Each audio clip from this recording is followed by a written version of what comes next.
My name is Daljit. Welcome to the show. Hello guys, how are you guys doing, man? Yes, today we are going to be finishing we're almost about to finish the first season of the Ipswich Challenge. We're almost there. And yes, I guess all the United fans should be celebrating. Ralph Rangnick is a brilliant choice for a team that hasn't had a sense of direction for the last couple of seasons. Yeah, since LVG, Jose, I mean, they haven't had anyone at the top, right, kind of directing which way they should be going in terms of the emphasis, right, on the legacy for the club. I mean, I haven't seen United. There was a time when United could be dependent on. You could depend on United to generate exciting players from the academies. I mean, we have had one or two, but in terms of a direction, even in terms of signing players, there was something that was missing. And Ralph Rangnick is the kind of manager, is the kind of person, in fact, who has a unique philosophy, which is I don't buy experienced players. I buy young players who want to give it everything for the next 2 seasons. It's the same philosophy that Jurgen Klopp basically, I mean, I won't say he has exactly the same philosophy, that he was influenced by Rangnick, but definitely this is something that United definitely need. And I'm very happy for United that they've gotten themselves a manager that's going to be there influencing at least the next 5 transfer windows. That's a major move for them. But they go from interim to interim, I guess. So I hope you guys are well. I hope you guys are having a good time. And yeah, without further ado, this is the Ipswich Challenge. Yes. Oh, before that, hey Phil, what's your view on Rangnick and United? I think it's the best move ever for United. I did predict on 7th of November that I think that the most likely candidate will be Ralph Rangnick. The thing is that the first time they had the interview was 2 seasons ago, acrimoniously ended. No idea why. And then Rangnick was shortlisted for the England job and didn't get the job, which is kind of a godsend actually, because it would have been kind of sad to see Rangnick manage an international side.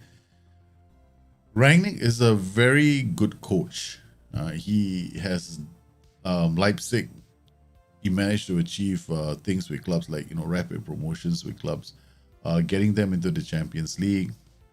And then it's at the age of 63, he wanted to step down, and in fact, he became a director of football, but they wanted him to be a director of football of 2 clubs at the same concurrently. So he's flying between 2 clubs to be the director of football for both of Red Bull's clubs. The thing about Rangnick is he is a manager that has got an eye for talent. Now, he brought in, during his time at Leipzig, he brought in Naby Keita, he brought in Sadio Mane. He has the ability, Timo Werner. All these players were young. full of potential. That's the thing that he brings to the table. What he brings, of course, he's the father of gegenpressing. Whatever you see that Tuchel and Jurgen Klopp are doing was influenced by Rangnick.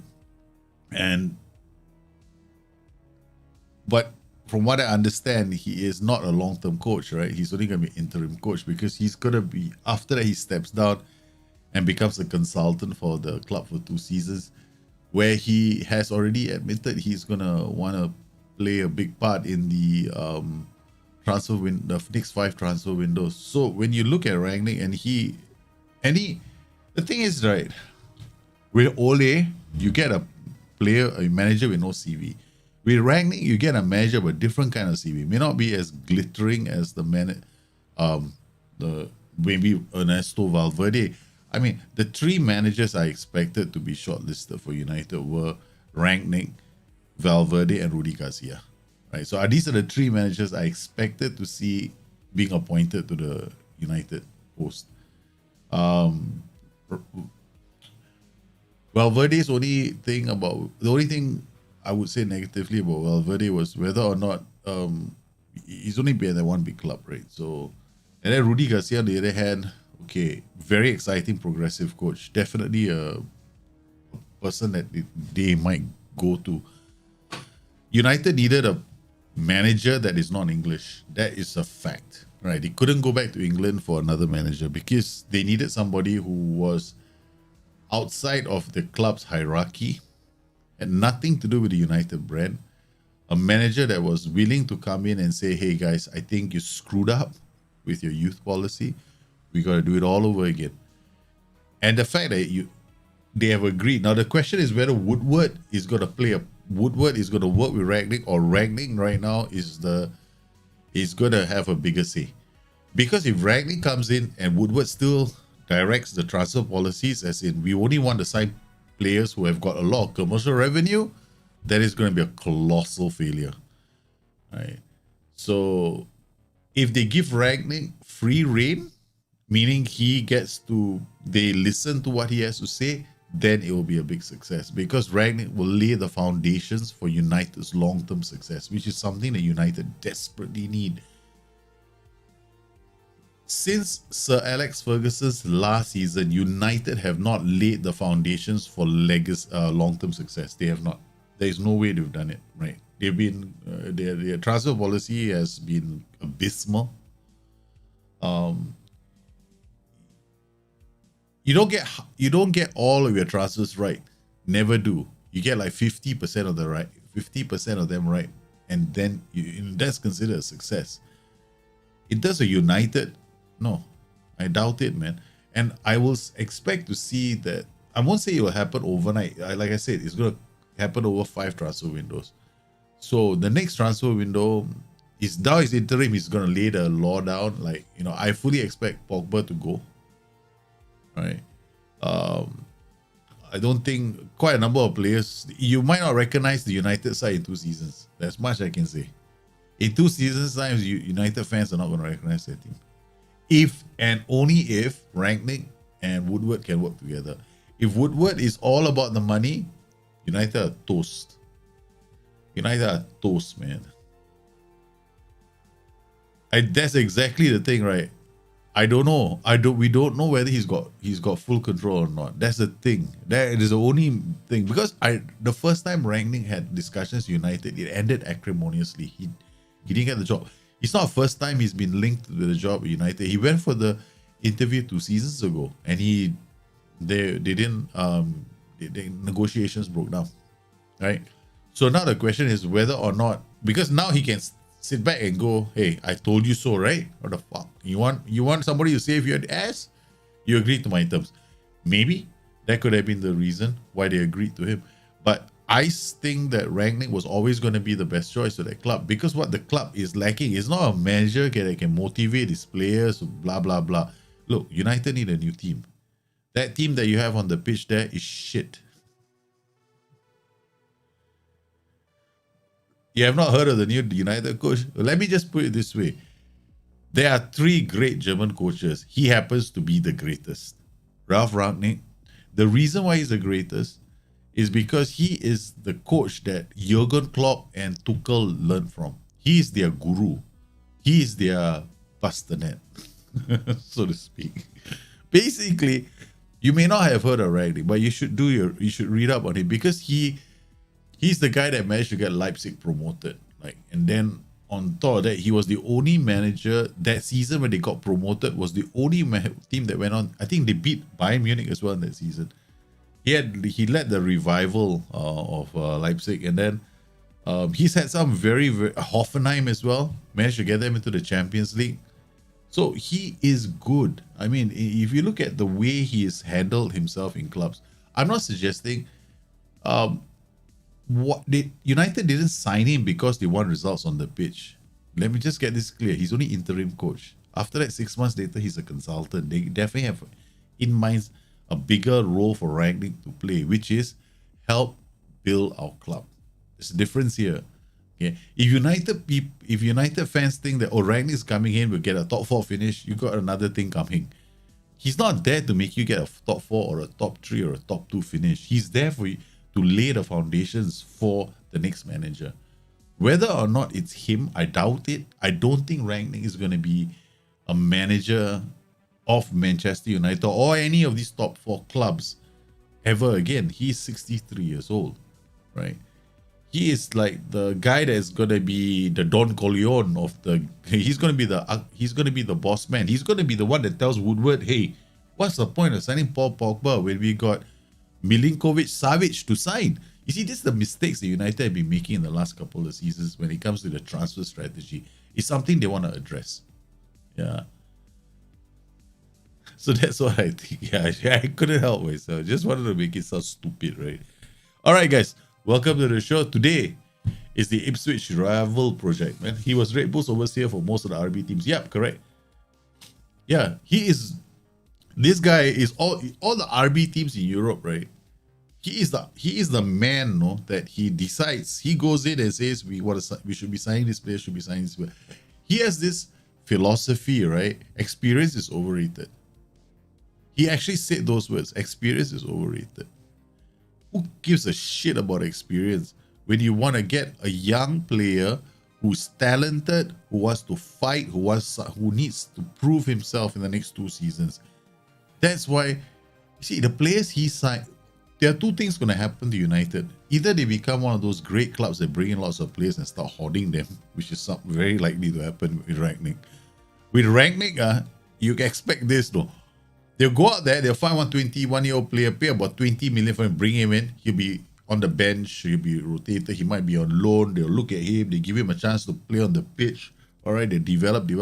They'll sell players. 20 million sell for 40. 20 sell for 40. They'll make even more money after with Rangnick in the chair. Yeah, exactly. Rangnick has a few years on him. I think 63 years old. In today's world, 60 is the new 70. Okay, add 10 years. We've added 10 years to our lifespan. So now, no, I'm like 60 is the new 50. What am I saying? Nonsense coming out from my mouth today. I just woke up. The wife came home and she saw me and the boys all sleeping like this, all lying down on the couch, all asleep. I was so tired, man, with the boys. They got me going like the Energizer battery. And then the Energizer battery fell flat. Okay, so guys, are you guys excited? Ipswich about to roll it. We've played 37 games already, Ipswich down. And today, Ipswich are going to be crowned champions if they win the next match. And then what will happen is we have a few other things to sort out. We have 3 players in the hunt for Golden Boot. We've already achieved the unachievable, which is to get 2 goalkeepers to score in the same game.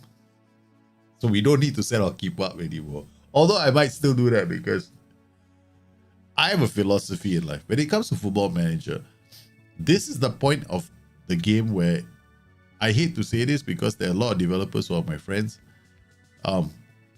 This is the time where we want to use whatever exploits there are in the game and show people that they exist. Why? I have network games too. And it's very annoying when you play a network game with somebody and you can see goals that should be dealt with. So yes, yes, today we're gonna wrap things up. We're not wrapping things up with Ipswich. We're gonna finish the season, win the title, and prepare for next season. So here we are, Ipswich Town. As you can see, Bone Man is still top of the table. If you look at League One, in terms of our stats, player overview, you can see Yas, Sanogo, Scott Fraser, and Macaulay both, all three of them chasing for the Golden Boot. But as you can see, we've got others in the mix as well. But if I'm looking at the data hub, right, I look at the team and look at our players shooting forwards. You can see Yas, Sanogo is doing quite well. And then if you're looking at our midfielders, right, where's my assisting midfielders? This is a bit of a weird situation we find ourselves. Tom Carroll has got, and Tom Carroll has been our magician this whole season. Now it looks very strange, this value here, but he gets like quite a solid numbers spin. If you look at how he's been playing, he has had a few. He's created quite a lot of CCCs. Right, clear-cut chances as well. Okay, assists 0.56.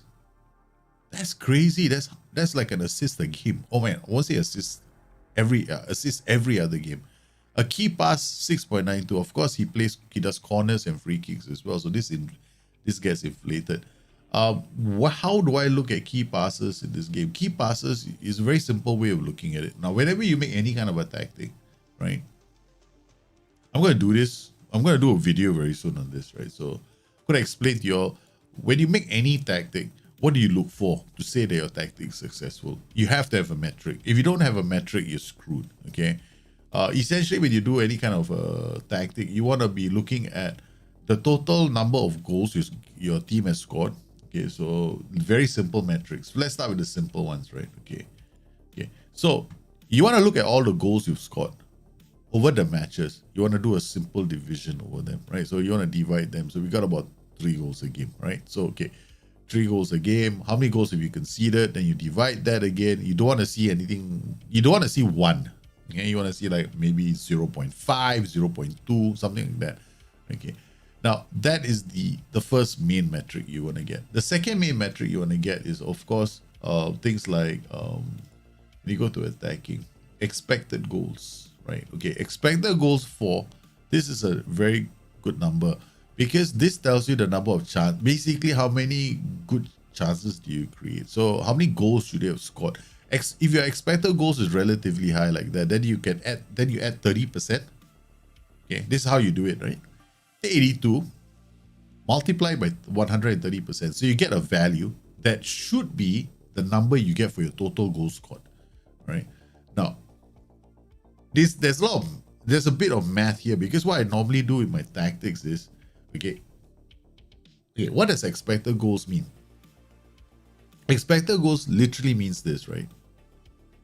If your expected goals is, these are the number of goals you should have scored, right? And if your actual goals that you scored, the difference between these two tells you how close you are to peak performance, which is the reason why Arsenal fans shouldn't get excited with Arsenal's performances. If you look at expected goals versus goals, Arsenal is terrible at the moment, right? They've been very, very lucky. Okay, so you need to find out whether you're luck or skill. So if your expected goals is, let's say your expected goals for the season is 100, right? What you should really be scoring is more than 100, but less than 130. Anything closer to that number is a good number. Right, so which means that the players who are finishing their chances, they were finishing good chances. Now, 100 goals divided again by 37, it means that we've been, oh man, my expected goals is 3 per game. That's amazing. Now you get what I'm trying to say. That means I was expected to score 3 goals per game. Now, if you can score 3 goals per game, you're Brazil. You don't have to worry about anything. Okay, so if I'm now looking at this number here, okay, our expected goals is 82. Remember what I did just now? 30%, right? So we are looking at about, closer to 100, right? So 90 something. That's not that bad. That's 2 plus goals a game. hey, that is a good number. All right. So I look at this and I go, oh, this is good. Okay. So that's the first thing I look at. Now, the second thing I look at is clear cut key passes. Now, this is very important. Every tactic needs a player to generate key passes. This is where you have to dig into your own numbers. Okay. Every tactic is a different way of creating key passes. Here, this is a cross-heavy tactic. So wingbacks are going to generate a lot of key passes. This player will generate key passes, right? And you also want to see these players generate key passes. You cannot have like, man, this guy doesn't generate, this guy doesn't generate. So you want to have a good mix. If I were to create a tactic like, let's create one. This is actually the best preset in the game, FYI, right? Because, you know, yours truly had a say in it, okay? All right. Okay, this tactic, where do you think your key passes are going to come from? Your key passes are going to come from here, here, and here. These are your 4 main key pass generators, okay? And of course, if you're creating a tactic which is like this is going underlap, right? Both of them are underlap. So these guys are also going to create key passes. So all these players are going to generate key passes. So how many do you look for in a game? So you want to be tracking your key passes every game, which is why when I play my game, okay, I actually have that as a stat that shows me during the match whether I'm doing well. So I know whether I'm doing well or badly when I'm playing the game. Okay, so what's a good number? There's like, okay, remember what I said about creating a chance. A key pass is basically this in the game, which is, I love this about SI, to keep it really simple. You know, some people are going to go, oh no, key pass must be something that's a great chance or whatever. No, listen, we don't want to care about that, because then it becomes, then you have to go into the game and define what a great chance is. This is any chance. Then you can go into your game, go into your numbers again and try and see, okay, fine, you know, this is a chance from outside the box. Damn, it's not so good. But the thing is, a key chance is any chance that a player takes. So it can be from a corner. This is the part where you have to go into your individual players and go, like in the case of Tom Carroll, I got to maybe discount 70% of these chances. Why? Because 70% of them come from corners. But he has got loads and loads of crosses from the Kevin De Bruyne position. And they always lead to a shot on goal. And Yaya Sanogo has scored 20 headers. Again, FM22, it might get addressed, it might not get addressed. But you see, if I didn't know this, see, how did I know that I'm going to have to be crossing all day long? Because we played the game, I saw, hey man, his key passes, holy shit, that's like 4 key passes a game straight. Yes or no is hitting them down. You see, you tell it from the stats and then you adjust your game. Even when the patch comes out, you're going to have to do the same thing. Like, where are most of your chances coming from? So that's what we done. So if I go to my data hub again, the next thing I look for is this, right? So where is it? Assisting midfielders. So we see this. It's like 7 assists per 90. So if you get like a lot of key passes as low assist numbers, then you know your tactic is screwed. Your play is just dropping in crosses and everybody's just hitting. But here you go. He's got 7 and 0.5 of them 0.5 assists per 90 minutes. You do the math, man. If he gets like it's like he's creating half a chance on goal a game, right? So that's great. I mean, like, we can get this number up, fantastic. And then we're looking at our shooting forwards, right? Where are they shooting from? So I can see that a large number of my players don't get a lot of shots on target. So I just improve but Louis Barry, we know, right? He doesn't get a lot of shots on target. Why? Because our boy here doesn't play a lot, right? He's at 1 goal in 90 minutes because his appearances, only 6. By 6 appearances, he scored 6 goals. That's the quality that we have been creating, right? See, goals per minute expected is 1. Expected goals per minute is 0.55. The chances that we are creating are very good. So the chances that Tom Carroll is generating are good chances. So that's how you evaluate your tactics, because you need to have a metric, right? You need to be able to say, okay, fine, where are the chances coming from? So what do you change in a tactic when things are not working out for you? You're looking at changing simple things like roles. Now this is going to be a very interesting. Notice Carroll, he is being played in my tactic as a Carrillo. This is the other thing that's, people need help with in this game. Now, the game itself has got an algorithm that tells you what's the best role for a player, right? So if you go to Carol, it tells us his best role is an advanced playmaker. Now, a lot of people are going to go into this game and go, hey, I'm going to play him as an advanced playmaker. Problem is, when you play a player with a lot of flair as an advanced playmaker, he's always going to try the dashing, the beautiful, and the bold. It might not work half the time. That's the reality. Does it mean that? So what I chose to do was to play him as a simple Carrello. A Carrello won't be trying the dangerous pass all the time. So what I did with him was I curbed his natural inclination. I kind of put him in a pocket and I went like, okay, fine. All right, you're just going to support play. But because you're in such a unique position, because this is a wingback based system, right? So he's supporting the wingback. Wingback goes up the pitch. He, together with him, they'll be holding hands all the way. And then, but the beautiful thing is, he's always going to be able to see a chance, right? If the ball lands flat, he's going to be in a good position, because if Thompson can't cross the ball because he's marked, Carroll won't be far away. And Carroll's got flair, passing, vision, and he's got decisions. It doesn't mean he's not going to play the great ball. In fact, he's been playing the great ball so well, he's at 18 assists.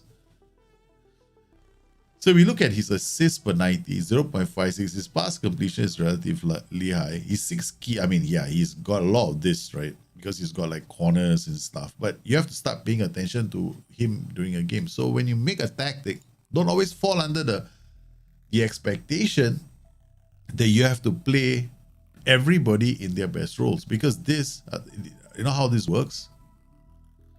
Okay, this is actually works. The reason why we have this largely also has got to do with it for the AI manager, not for us. We are not the AI manager. The AI manager needs help, right? Because when the AI manager goes in, he looks at the players. How is this calculated? He looks at all the attributes for this role and does like a kind of weighted average, right? And then after that, to cut a long story short, it spits out what it thinks should be his best role, okay? Because it just does a weighted average of all the attributes. So what if his passing is like 15 here and all the numbers are lower? Okay, we're not going to go into the math. Again, the math is too confusing, even for me. So just remember to look at the attributes. Always look at the player's attributes and ask yourself, what do you want from him? What do you want him to do? That's all.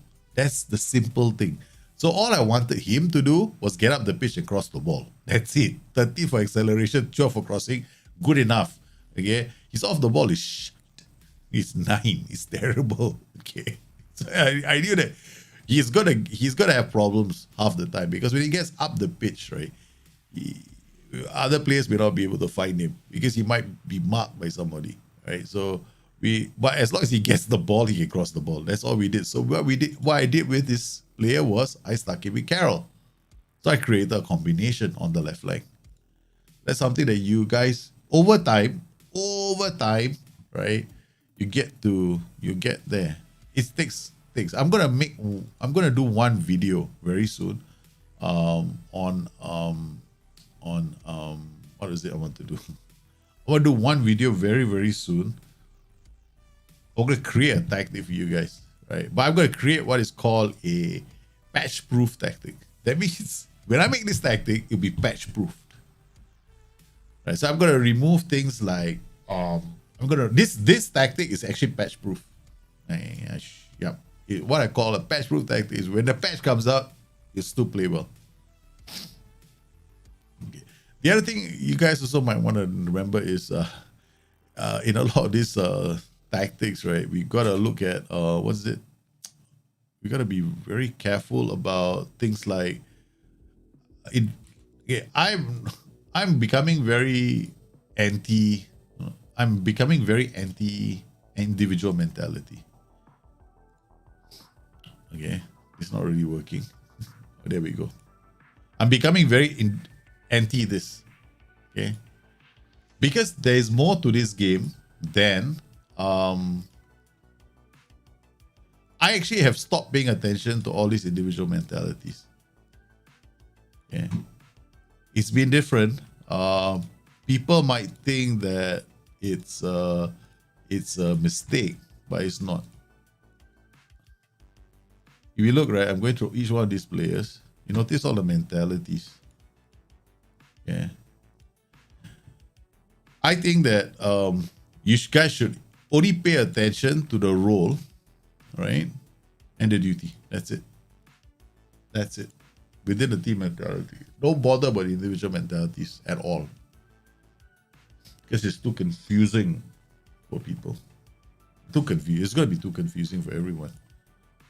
Okay, passing. Now you see that I keep the meter. I might say I have something. I still have figure. I have a play with 14 off the ball, 16 positioning, 15 marking, 16 passing, 15 vision, 16 work rate, 9 I don't know what role to play him in.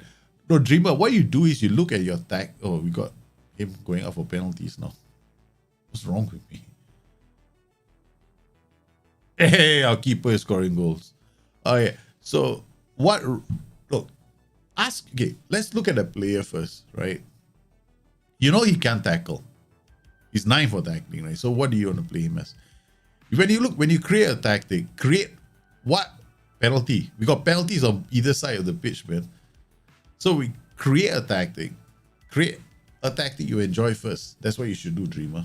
Okay? After you created your tactic, decide where you want to play him. Naturally, you won't be playing him in a support duty, right? Because if you require a support duty to do some tackling, then he may be okay. He will tackle some of the time, but we can't rely on him. So you probably have to pair him with somebody behind him who's very good at tackling. That's the thing that you might end up doing. That's what you will probably end up doing. So, you have to decide on his position first. If I were you, I'd be looking at a 4-2-3-1 and playing him as an AMC, and then trying him out. He can definitely be a playmaker there. Where 16 positioning, 15 marking, 16 positioning. I mean, like, positioning in this case is not important, right? You can train him. We can train his tackling up and then play him in a position in a support role. Make sure he's paired with somebody. He's like you've got a young ball winner, a young Carrello there. So imagine that if he's a young player, you want to pair him with somebody. This is what Liverpool used to do with their good teams. Always do with their youngsters, right? They pair them up with somebody they put Fabinho on the side of Nico. Right? That's what you do. You just pair him with somebody who's really good, who can, help him out. Okay, Fraser. Okay, we haven't been paying attention to this. We're supposed to win this match to win the title. Portsmouth playing so well. We got Connor Carroll up there. Wolfenden scores. Okay, I'm not so excited. It's just a corner goal. How do you decide when it's the right time to put youth players into the team? When they're at Okay, normally I will not put a youth player into the senior squad for the sake of putting him in there. I never do that. I always play him if he has the attributes for it, like the minimum baseline attributes is like 11 or 12, right? Depending on the league. So his premiership is always going to be 12. So if he's got the minimum attributes to do the job I want him to do. So what job do you want him to do? So if I want, wow, everyone's got cards. Okay. So if I want him to be so identify the job. Does he have the minimum attributes? If he has, then play him. But I only play him for like 15 to 20 minutes. Until he's decent enough, if he's good enough. Oh no. Robertson is gone. Yeah, so when his attributes are decent, and the other thing is this, I only play him when I'm sure of winning the game. That's the most important thing.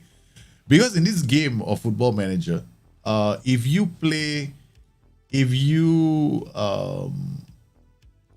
you know what I'll explain why I did this, right? Yeah, I'll explain this very soon. If you bring him on in matches where you're losing, he takes a hit in his match ratings, it affects his development. Always, never allow that to happen. You need his match ratings to be good. You cannot have his match ratings bad. If his match ratings are bad, the bad luck factor hits you. Okay, just like you notice, I did a deep free kick. It just went straight to the first line, right? So what I'm going to do is I'm going to take this player, put him here, look outside the area. I'm going to take this player, put him here, stamp it taken. Now what I'm going to do is I'm going to play, I'm going to do the same thing and I'll see what happens. I'm going to save this. Oh, wait. Do I have a routine? I think I have, right? Deep shot here.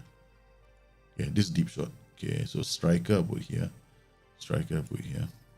Defender, I'll put one defender here, one striker here, one DL here, one AMC here, one MCR here, one defender here, one MC here, one AMC here. Okay, we'll save this as deep shot instead. Okay, then we're gonna go to the left and load deep shot. Then we're gonna have to save this. Oh, shish kebabs. Save it. I just saw the clock. Oh man, I'm in the wrong place.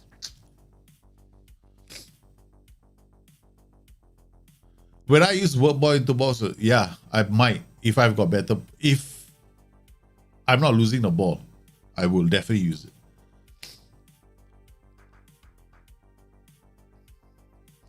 When we have won the title, man, Portsmouth just couldn't handle us. They handle our cheating ways. We got one penalty from a goalkeeper and we got one near post. And one simple corner chaplain goal, 3-1. I feel like I honestly feel I'm cheating. But honestly, the thing is this, right? If you can do it, the AI can do it.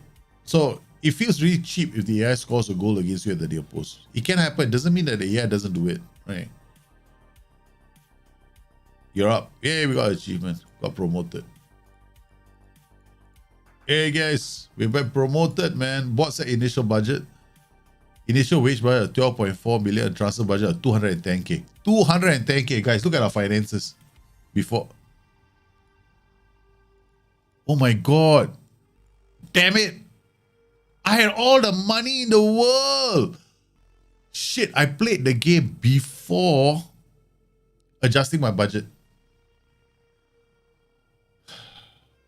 I should adjust. I was supposed to adjust my budget before playing the game. Never mind. We shall manage. We shall still endure this. Okay, guys, don't worry. We'll fix it. What I wanted to do was, okay, if I save this game now, never mind. I'm not going to do it. I already done it. I forgot to do this. Before I played the last game, I should have, secured promotion. I should have adjusted my budget, but all my excess wage budget, and because I had 800,000 transfer budget, if you guys remember, I was supposed to transfer all of that into my wage budget. I forgot to do that. Oh my, it's okay. Just a small little problem. Switch light focus. Boss, forgot, man. I forgot. Totally forgot to do that. Damn it. Now my money is back to zero.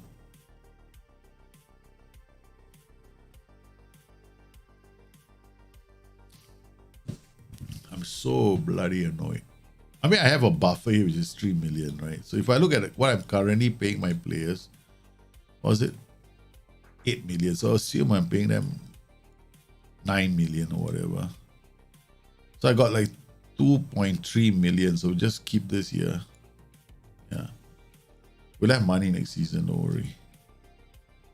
Then we have all these players on loan. So remember that what we need to do next season is get more players. I want to provide some information to the club staff. Ipswich coaching staff, new limit 7. Current, no. Okay. Bloody confusing. Everything looks the same to me. Except we got one more performance analyst. Current old limit 3. Okay. So basically, they're giving me one extra performance analyst. That's all.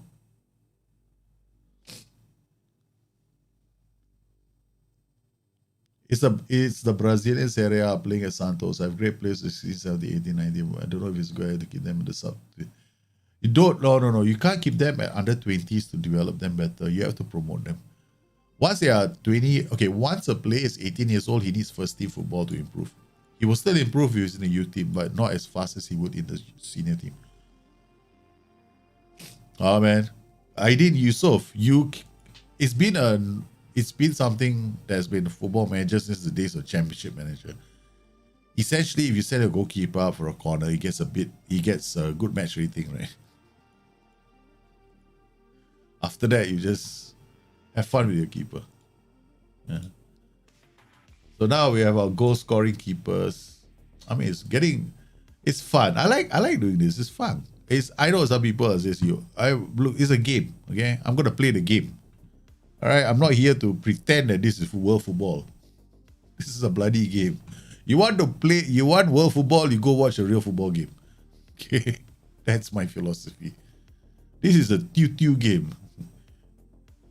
You're supposed to enjoy yourself. You're supposed to, but instead of getting stressed, man, this is not like real football. I mean, I'm not ever gonna do that, so I never stress out over this game. All right, so let's look at our goalkeeper, right? 8 goals, 41. He's got XG of 9.78. So expected goals 9.78. My goodness. And key passes per 90. Leading the charts is Tom Carroll 6.52. There we go. Idris, this guy is a playmaker. He only plays in one position. This player, right? He only plays in one position. And that position is the AP position. So he's got more key passes than Fraser. Where's Fraser? Fraser is here. He's got what? 1 point. Wow, that's interesting. Okay, next couple of games, Idris, you'll be playing there. Okay, let's play next couple of games. We'll play Idris there.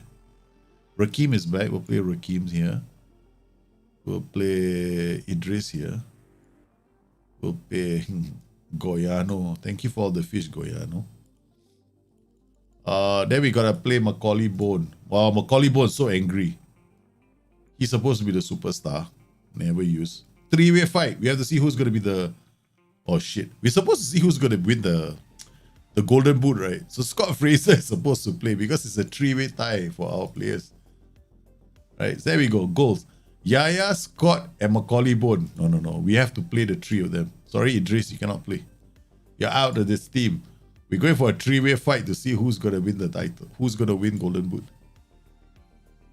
It's not really, it's like an exploit, I guess. I don't know if we can call it an exploit. I mean, look, to me, right, if it's in the game, it's not an exploit. It's for SI to say it's an exploit, not us. I mean, yeah, right now it's a bit too easy to score goals from the near post. To me, yeah, that almost is an exploit. But if you don't use it, you think SI is gonna... I mean, I know SI wants to fix it, wants to make the game a better game. They always do, right? They never go like, oh, we are accepting shitty games. No, they've never done that. So they will fix it. If we keep playing it, SI will fix it. That much I can tell you. Don't worry. Hey, Cresswell, what's his central defender? Wolfenden and Munson. Cresswell. Oh man, this is a complete backline of loan signings. This we signed him. Got Cresswell and then Thompson. 1, 2. Then Macaulay Bone on loan. Yeah, let's go, babies. Maximovic, how are you, man? Long time no see. Yeah, it does. Before wage promo. But the moment I always like to park my money into the wage budget before the board announces their decision. So basically, I hide money under my table. You know like how you do this, right? Your mother asks you, son, how much money do you have left? Your mother gave you $50. You still have $40. You go, Ma, then you keep all the money under the table. Ma, I have no money left, mommy. Your mother gives you another $50. You're like, hey, baby, I now got $90. Same principle. Other things I used to do to my mother last time didn't really work because my mother used to take a hockey stick to me all the time. So I used to go out to my grandfather doing it every time I see my grandfather. Hi, Grandpa. Yeah, I'm going out with this girl, Grandpa. I'm going out with my friends, Grandpa. I got no money. Grandpa used to give me money. Every time I ask him, he give me $100. I'm like, what the heck? This is cool, man. My grandpa, all I have to say is, I'm going out with my friends, Grandpa. I don't have money. My grandpa just $100 comes out from his wallet. On the spot. I don't have to work hard. When my mother found out what I was doing, man, she chased me around the house with a hockey stick. I was in so much trouble after that. Okay, what did we forget to do, guys? Load the tactic I had just now. Ipswich for which of the tactics is it? Oh, great. Egats.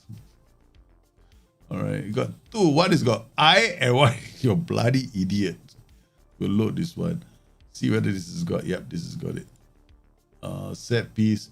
I want to see the deep. That's all. Yeah, we fixed this. I want to see whether this works. Because I remember last season, right? Indirect deep, you should always have somebody shot. Because the guy pulls the other defense player out and then, yo, baby, Macaulay Bone with the first goal. You see that is a key pass, right? Raheem Harper's pass is a key pass because a cross is counted as a key pass. If you look at this, right? Goiano comes out. That's why I play a Carrillo.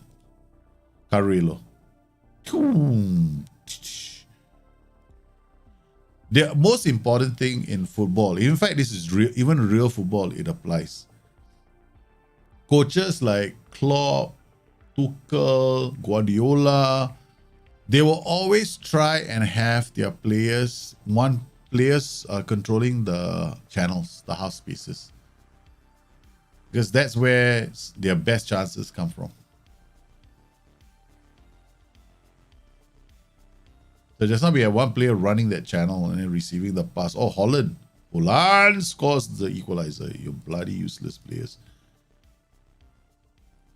It's all out action drama. Can you imagine if I go into the league next season playing like this? We're going to lose every game, boy. Goiano is already on holiday mode. Already packed his bags for the next club. If I lose this game, Goiano is in trouble. He doesn't care. What's good about 4-3-1-2? It's my favorite formation. It's always been my favorite formation because I can morph it into 3 different formations. The 4-1-3-2 and the 4-4-2 diamond. It's been a favorite of mine for many, many years. Some of the greatest South American teams have used 4-3-1-2. Very popular in South America at one point, this tactic, this formation. Keeper scores another goal. You know why the keeper scoring goals is a thing in Football Manager right now? Watch. What's wrong with this picture? It's an exploit. This is 100% exploit. He's not marked. He comes up, steps up, nobody sees him. It's like he's the invisible man. Hey, who scored the goal? I don't know. Someone scored the goal. I don't know who scored the goal. I didn't see that person there. He's the invisible man. So no goal. Come on, don't be injured. You have to fight to score a goal. Bone has already scored a goal. You give you a chance. Don't get injured. Oh man. Sanogo is looking at me. He says, no, boss, take me off. I'll save myself for the next game, okay? Okay, we bring on Louis Berry. We don't want Sanogo to get injured. You know, he falls off the race. Okay, out to White. White plays it out. Holland. Okay, nice. Mossy, Berry. Okay, Holland. This guy is playing quite well. We are definitely going to be looking at players. Oh, shit. That easy, man. Easy cushion header. Too many crosses. So you can see, right?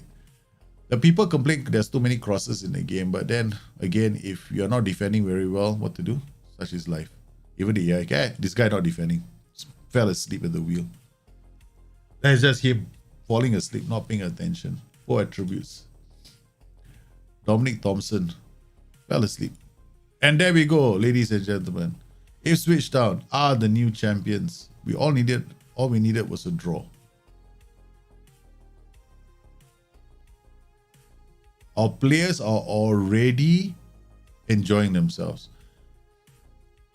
At halftime, they were already drinking champagne. Hey, Football Manager, sign for FMFC. Look at that everywhere. Join us at SciGames.com. Yay, we are the champions, my friends. Da-na-na-na. At home Oxford. And we'll keep on fighting to the end. Dang, dang, dang, dang. Now, hey, look at me, man. I'm wearing a purple jacket. Okay, we got promoted. Now what do we do? Now it's the race for the top scorers awards, right? So we want to make sure that our 3 players get it, and we want to see how many more goals our goalkeeper is going to score. So we have won 106 points. Okay, we shouldn't have a problem getting more than this. Seeing one of the top Singaporean managers. You'll never ever see this in any other place in its entire world. Okay, a Singaporean managing there. Look at us, our national country. Who's playing on a Singapore team? Daljit Singh, are you here? Not here yet. Let's go for Daljit. That's a ref. Yeah, not yet. The other is Rashidi. No, I'm not here yet. So the moment I'm in, I mean, I don't appear in the first season. I appear, I think, in the second season. Ninja goalkeeper, correct. He's definitely a ninja. Cannot be spotted. Kind of funky to playing a ninja goalkeeper. So would it be wise to teach my playmaker to not dive into tackles and have a DM behind him? Oh, that's a double. No. Dreamer, he's only got 9 for attacking. Doesn't mean he shouldn't be diving. Okay. No, don't do that. Don't do that.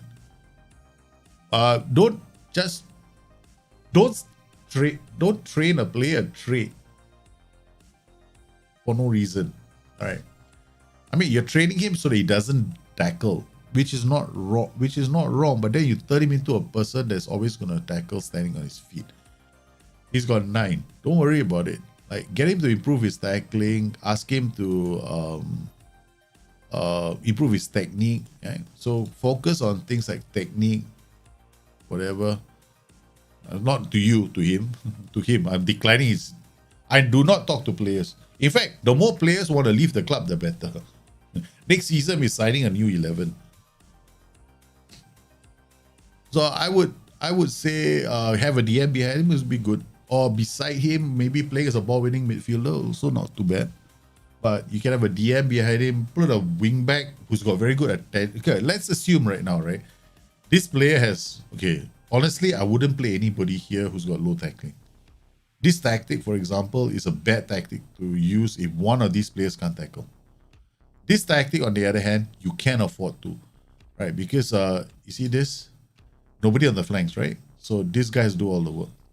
Here, we got 2 guys on the flanks. So one of these roles can definitely be a player with lower tackling or low bravery.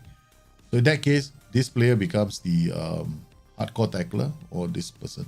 So you can get a bugger here tackling, or you can get a player here who's got very good anticipation concentration to help him tackle. Let's clear this slot because this was just meant for illustration.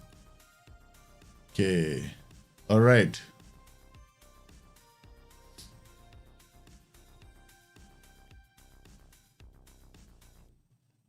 And then what we want to do is data hub. Okay, we want to go back to the data hub, right? We want to look for the players. Remember, I was looking at this just now. What was I thinking of doing? I was thinking of doing something for the midfielders. Let's see if they have it. I'm not sure if they have this category for this. No, possession. What do they track? Possession 1. Oh, okay. Right, this is good.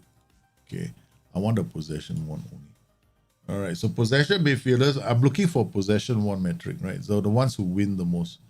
Okay, all right, so and then they keep the ball here. We got Kieran Wallace. So names to remember. You wish I could just click on him and go to his name. Okay, so we got, okay, this guy, possession 1, 90 minutes. The higher it is, the better his anticipation, I think. Okay. Because the defensive actions is a different one. This is possession 1. Possession 1's win. The players who win the second ball. Jenkins. Okay, let's go. Jack.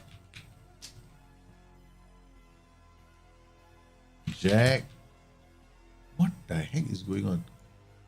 Jack Jenkins. Here we go. All right, this boy, how old is he? 19 years old, Jack Jenkins, Leeds under 23. Scout this player. All right.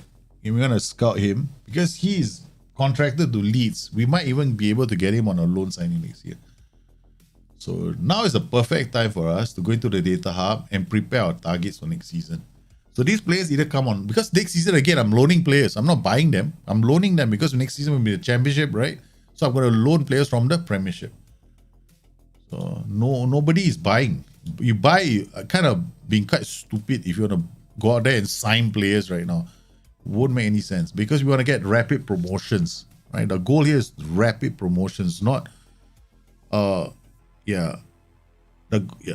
plan is to get promoted to the premiership. And then, in 2 seasons, that was the target of this challenge. Jensen Weir, on loan from Brighton. Another player who's apparently does quite well. He's playing the AMC slot, so we'll scout him as well. Possession midfielders. Possession 1. Wins the possession 6 times. Cameron Borthwick Jackson. He's actually quite good. Cameron Borthwick Jackson.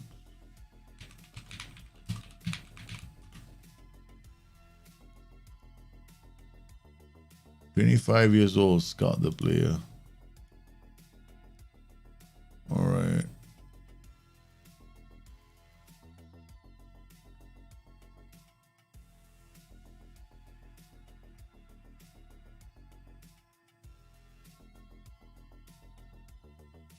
Jenkins,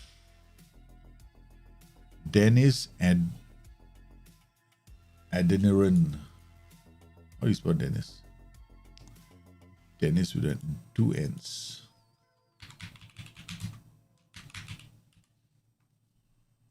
All right. How old is he? 23 years old. Okay. Sheffield Wednesday. Contractor Sheffield Wednesday. You might have to get this player from them.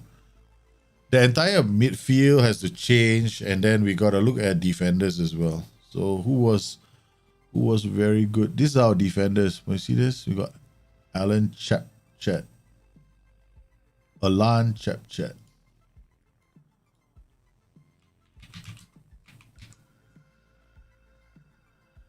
Crew.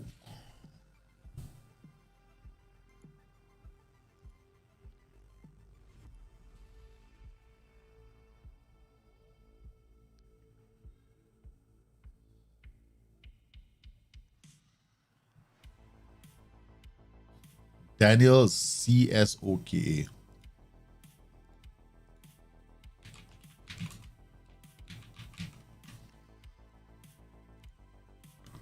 Oh, this guy looks good. I just look at this, and this, man. Not bad. He's actually good. We might sign him instead. Going to value 55. Oh, yes. Yes. We might sign this boy. The Dons, very hard for them to keep players. Okay. Ross Sykes. Sean Raggett, I remember we taking a look at Sean Raggett before.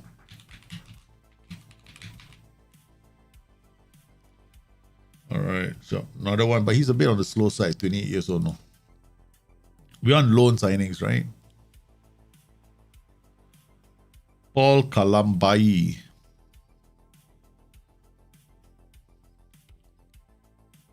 Billy Sass Davis. Okay.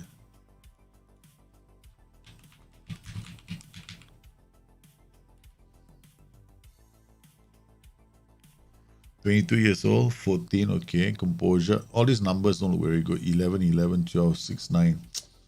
We'll scout him.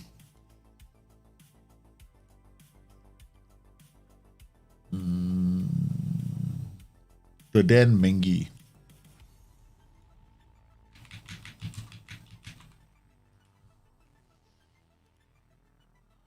Sunderland on loan. Okay, done.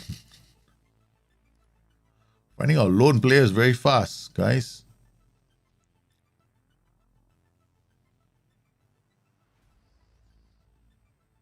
Paul Kalambai.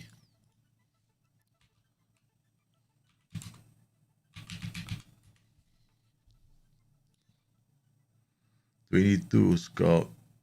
A bravery." Never mind. Okay, what else we got? Billy Sars, this guy done Denska. Very familiar.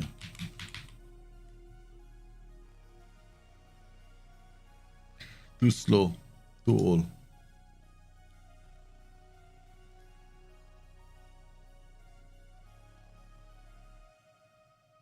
Shea Dunkley.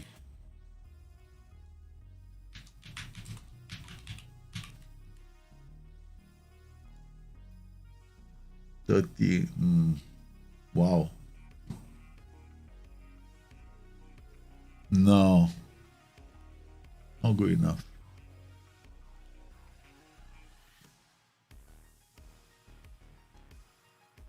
Mm.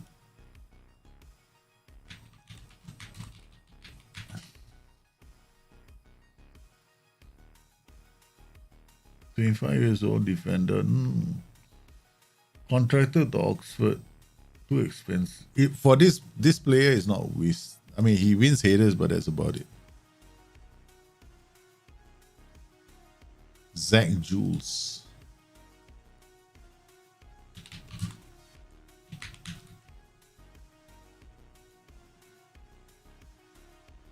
"24 years old. No, not so good. Okay, what else? Adam Jackson.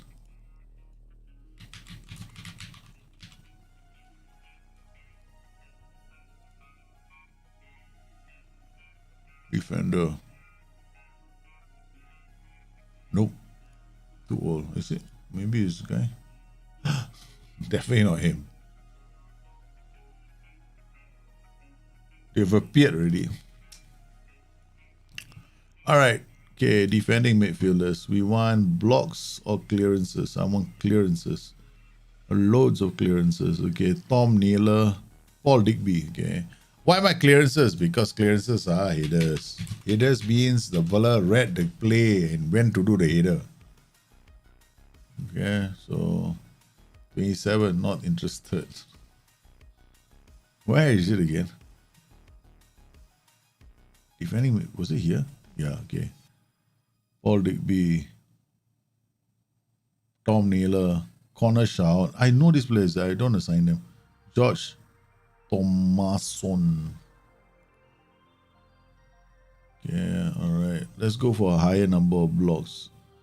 Okay, we go to this guy, Adam Randall. ADAMRANDELL.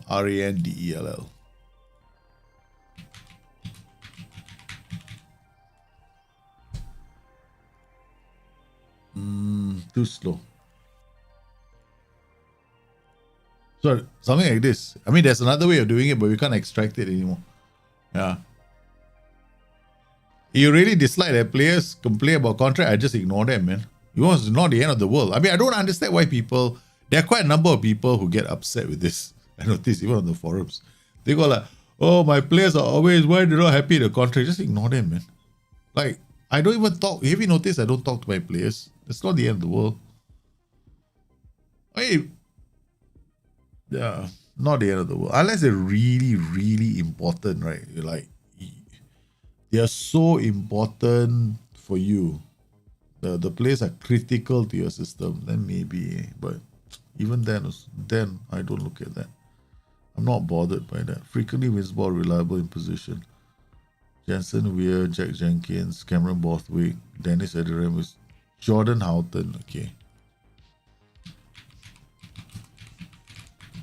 Because I want to do this now, because this is the season hasn't ended yet. So the stats are from this season, right? So you want to find out if there are any loan players. Sometimes we might be lucky. I'm not going to spend all day doing that. But once the season ends, I'll go for my round 2 again. I'll see what the scouts... Because is this the time for you to start scouting? Your first round of scouting is done now. Then the second round of scouting is like, during the last 2 weeks. So I have to know which game, right?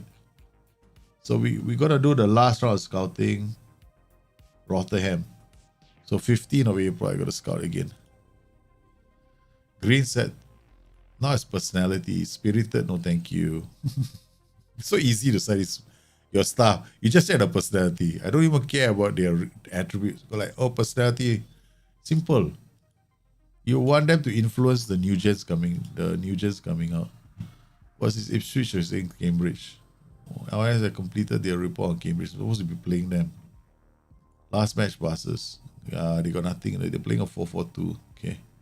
What looks like a 4-4-2? I think 4-2, whatever. This is one weird ass formation, man. I don't even know what they're doing.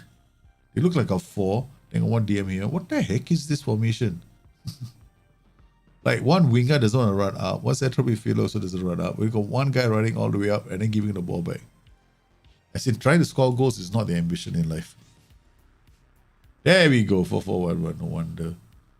Yeah, man. Target football. Yeah, you see? The guy always drops deep, right? And what's playmaker running around hoping somebody gets ahead of him. Oh, man. This is going to be fun.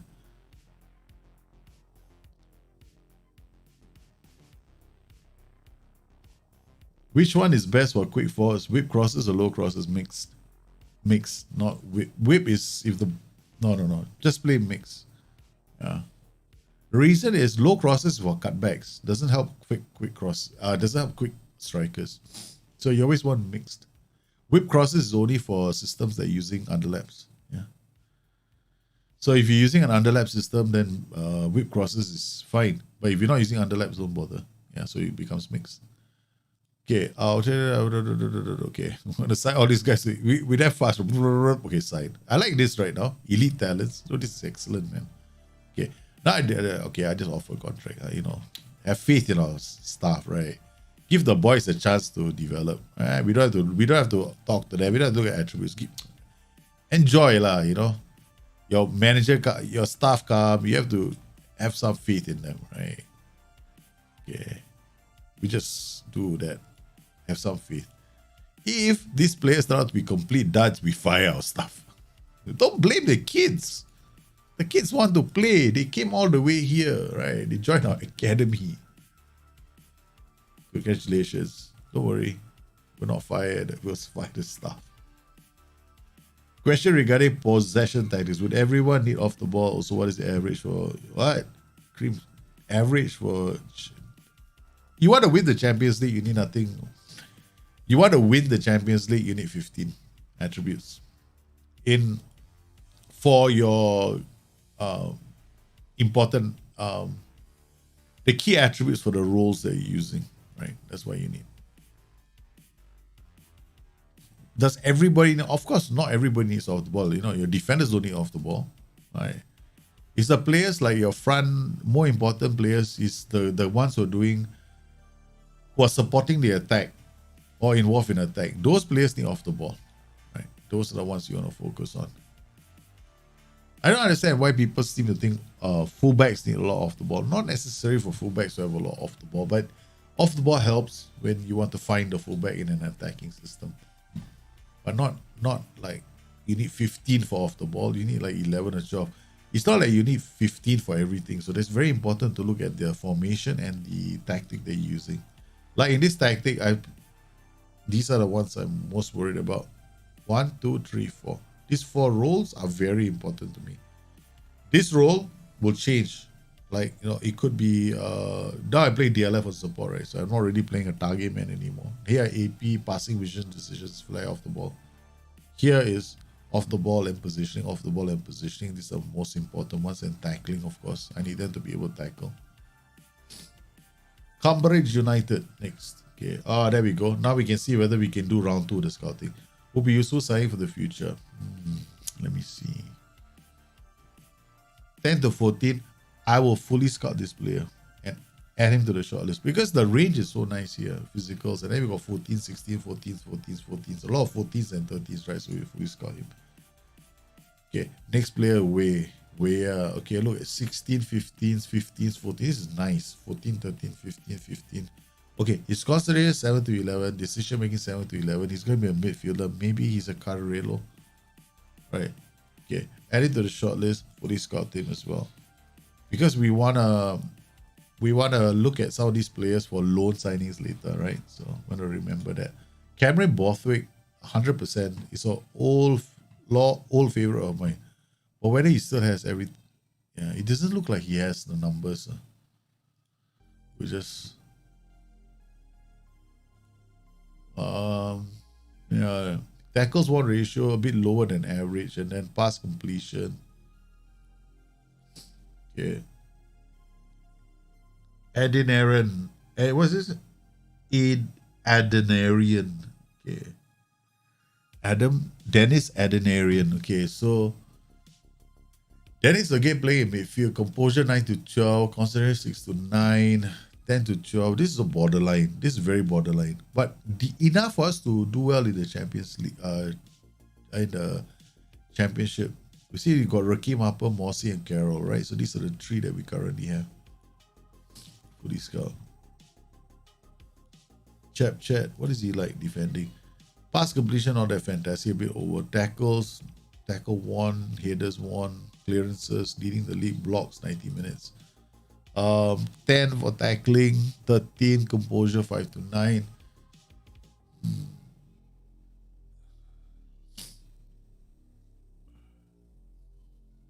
This player, if I bring him, I have to sign him, right? So let's just forget it. Yeah, we're gonna remove that. Soska, again another player, 21 centre back. 15, 12, 11, 14. Okay, this because we remember we loaned one guy, right? So this got this player. Sars Davis, not good enough. Out. Mengi 100%, man. This guy is bravery a bit low, but reading of the game damn good. So he's in our shortlist already. There we go. You see, remove shortlist. Is there an AI tactical change for the second in Champions League matches because since they're using the same thing I won the first leg? The AI always plays differently in the second leg. Yeah, they don't play the same tactic. They won't have the same mentality. So definitely look at them. Depends. If they're home, they'll probably be a bit more aggressive. They'll play with an attacking setup. And sometimes their player selection might reflect that as well. And their formation might also can sometimes be different. So if you're playing, you're traveling, so you tend to want to be a bit more patient. There are two ways of playing it, right? I like to suss them out in the first 5-10 minutes. I will usually like keep the ball for first 10 minutes because they could come at me like a hurricane. Yeah, they always play different. They never play the same formation with the same setup twice. There's no such thing. We humans, a lot of human players tend to play one tactic, they never change, thinking that the tactic is the key, when in reality it isn't. Yeah. You just have to make small changes away from home. And sometimes when I travel, it depends on what. Sometimes the opposition, I remember last year, right? I traveled to Anfield for a Champions League semi-final match. And I was 2-0 down because they came to my house and they scored 2 goals, right? So we went to Anfield and I went on very attacking mentality. From the very start, I was very attacking. I man-marked their fullbacks for 80 minutes of the game. I man-marked them. So I went attacking. And then once, then we scored a goal and a second goal. Because my philosophy, I took a chance, so it depends. Yeah. They will never play the same formation, home and away. Never happens. Not the same mentality, and that's what I'm trying to say. Yeah, they will never do the same setup twice. But Yayo Sanogo is fit. Come on now, Yaya. You want to get goals. Come on. Where's the rest? Goyano. Just because you're going on the road to back Mizuni, Fraser is happy, man. Fraser has the chance to score goals. The rest aren't here. Yeah, Macaulay Bone. Macaulay says, I'm playing. I don't care. So we got Macaulay Bone, Louis Barry. Sanogo is not 100%. Why? Sanogo, you play, so shut up. Okay, all three we play. Hey, okay, Walton, you're not allowed to come. Mizuni has to go. Okay. This is going to be fun, man. 3-way fight. 3-way fight for the title. For the Golden Boot. So right now, Sanogo is leading, right? Oh wait, hold on. Macaulay Bone is leading. Right. Okay, here we go. Thompson with the long throw, no short throw. Oh, I've gone back to short throws. I don't play long throws now. I hate long throws. Sanogo! What a goal, man. I don't do long throws. FYI, I hate long throws. I always have. So even if there's an expert for long throws, I won't use it. Because I love the short throw more than long throw. Look at that, babies. 1, 2, 3, 4. Comes inside, no one, and chips it. Sanogo scores. Okay. Next season is going to be a different story. This season, we are scoring goals for fun. Next season, we go championship. If I don't change my squad, we're out, man.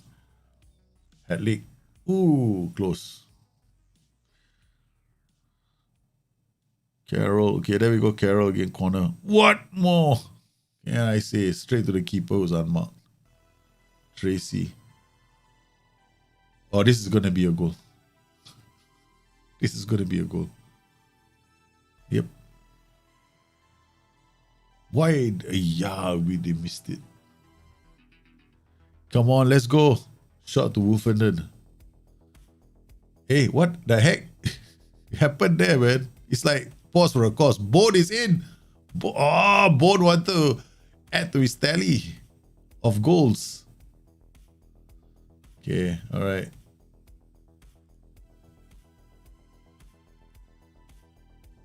Encourage the team. Team instruction, okay. Everything is okay. Nothing here, all right.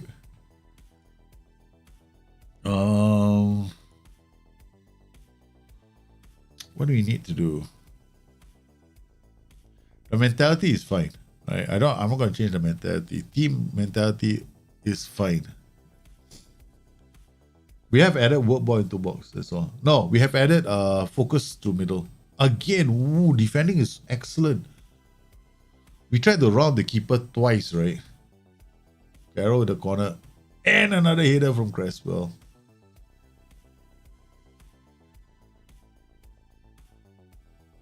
Okay, another corner from Carroll. Straight to the keeper. And the keeper scores again. Vaclav adds to his tallies. That's 2 games in a row he scored in.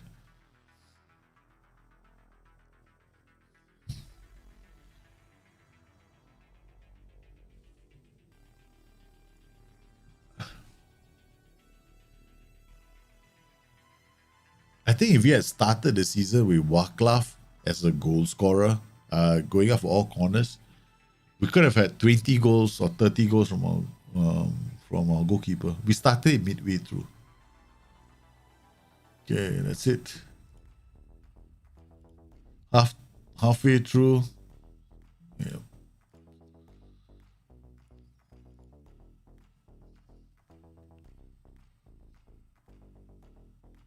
Macaulay Bone is not going to be around. Next season, we got to remember all these players. The keeper does well. Okay, maybe I'm going to take off Sanogo soon. He's already scored the goal. Give him until 70th minute, then we take him off.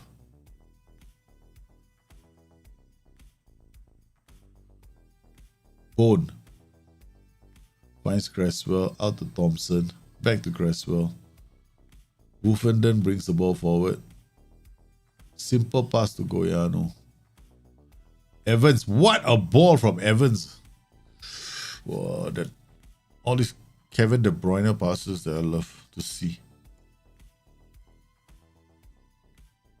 Okay, Sanogo is off. Evans to Fraser. That was a good pass again. See, these are things that I like in the engine. Like the reflection that they can see the run being made, so they play the pass. That one I see it. I think the rest of it they'll fix. Do you drop mentality and line navigation when playing superior teams? Do you drop mentality? I probably won't drop mentality, but I might.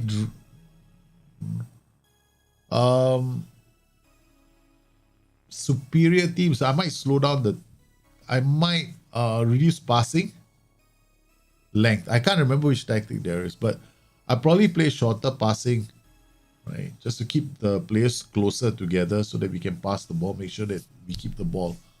But if it's a superior team, I might go a bit more compression, meaning I'll drop my line of engagement, maintain my defensive line, but I'll probably not play it higher than higher. Okay, so it's either standard or higher. If I think that my fullbacks, because I don't know how you're conceding goals. If I'm conceding goals because my fullback's always charging up, then I'll drop my defensive line as well. You know, a lot of it depends on how you're conceding goals, right? But sometimes you're conceding goals because the balls are coming over the top. So it could be, it's time for me to change the duty as well.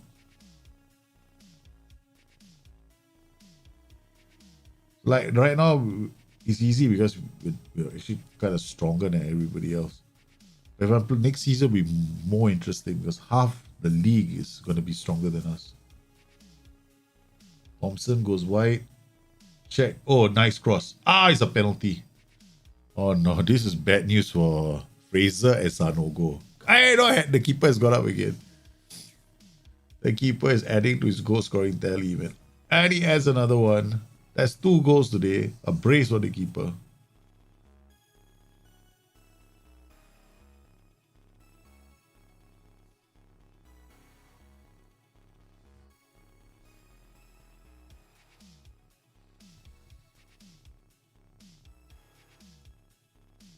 Why am I doing this? Because you think if I don't do this now and play like this, if you play a network game with your friends, don't you think in your network safe what's going to happen? It will definitely happen. And how can you impose a rule that says corner kicks, no one cannot send a goalkeeper up? Right, you can't stop it, right, from happening. Ipswich players' contracts will expire. Let them all expire. Okay, we're not worried about these contracts. 30th of June 22. Tom Carroll. Question is, do we want to? Maybe in his case, we might want to keep his contract. That's the only one. Idris Al Mizuni. Contract should reflect higher squad status. Do we keep him? Let him go? Probably. I'm gonna let him go. Okay. All these players, I didn't want to. I rather let them go than keep them. Yaya Sanogo 17. Here I might keep because of the AI's love for fringe players. Suggest. See, now they all don't want to be fringe players.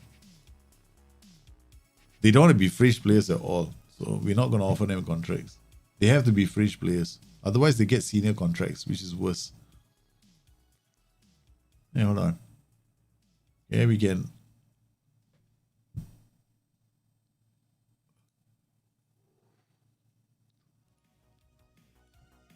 Offer trial to all the DC DMs.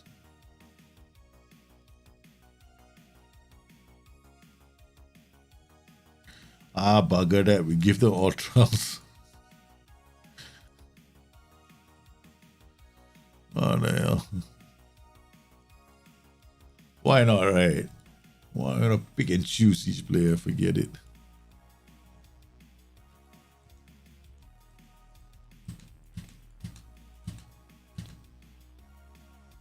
Oh no, Papa Smurf Trophy. I'm not playing the We are not playing Papa Smurf Trophy, okay? Yeah, all this, let them come in first.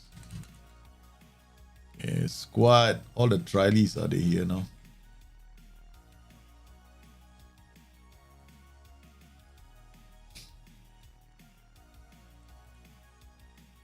It should be here soon. Yeah, okay. There we go. All these trialies. Move to under 23 squad. So you don't affect the main team.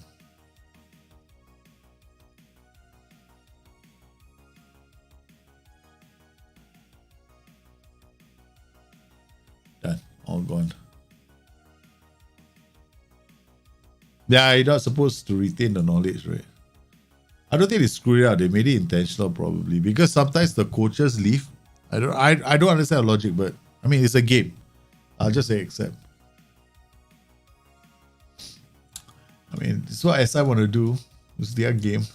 I'm the sort of person that, okay, you give me this is your rule. This is a game, right? So they change the rules of the game. Fine. Everybody has a point of view. For me, like, I I'm fine with it. I mean, I don't like it, but I learn to live with these kind of things. It's annoying, right? I do admit it's very, very annoying to have to rescout the player all over again. I gotta put him a yeah. It's very, very annoying. But there's a lot of things unrealistic about the game. Okay, I'll give you an example, right? Alright, this is extremely unrealistic. The most unrealistic thing in this entire game is this. This is the most unrealistic thing. Your scouting budget isn't that much, right? Okay. When they, like, for example, you come in here, right? You've got like player search, right? You got packages, right? These packages are very SI's packages are more expensive than the real world packages, because the packages aren't this expensive. So yeah, there are loads of things that are not entirely realistic. But I just play whatever is given to me. Go on holiday. Choose. I think the game is tomorrow, right? So we'll just come back. I don't know when the game is. When is our next game? No, not this game.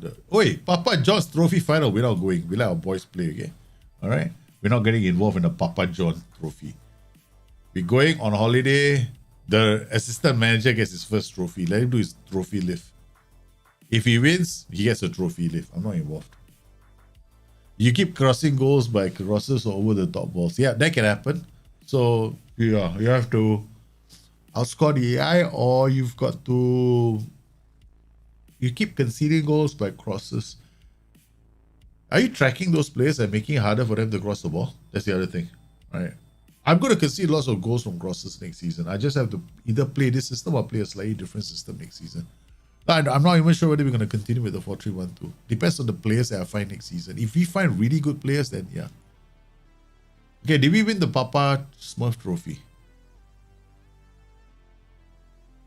Oh, stop. Do you want to return? Yes. Schedule. I think we won the Papa Smurf Trophy. Guys! We holiday mode and won the Papa Smurf Trophy. So officially, we won the league and the Papa Smurf Trophy. Papa Smurf Trophy. My goodness, I didn't even go to Wembley Stadium. My assistant manager went to Wembley Stadium. I was on holiday. I went to the Bahamas for a day. We gave ourselves a trip we rewarded ourselves with a trip to the Bahamian Islands. Yeah. Sanogo goes up. Where's Mr. Macaulay Bone? Come on. Look at that, man. Cresswell, Woodford, Rafferty. Rafferty. No. Rafferty, you shut up, sit down quietly. Where's the idiot? Where's the useless piece of shit? Club wants to leave the club. Go. Marcelo Galliano. He'll have to work. He's going off on a free. He's joining another club. So we want to make sure that we milk every single second of him, because apparently his average rating is the highest among our fullbacks. So, yeah. He needs the goals. Galliano. Yeah, you gotta be with these crosses over the top and balls over the top. You should be able to handle. Yeah, balls over the top, we have to be able to handle. That's often a defensive line problem. Okay, that can happen. And there's crosses left, right, and center. You might have to change your system to a system that plays 4-3-3 DM. Carroll at leg. Or a 4-2-3-1. Oh, Harper, what a run. No go. He wants to be in the conversation again.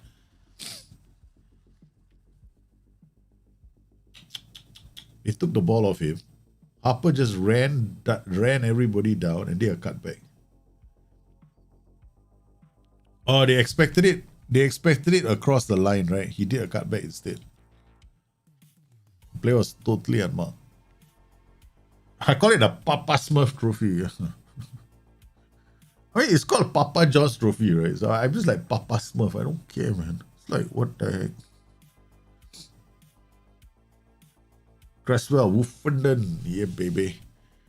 Thompson goes down the field. Oh, here we go. Another cross, another Sanogo goal. Yeah, Carroll. This is why I like having the Carroll next to Carroll next to Thompson.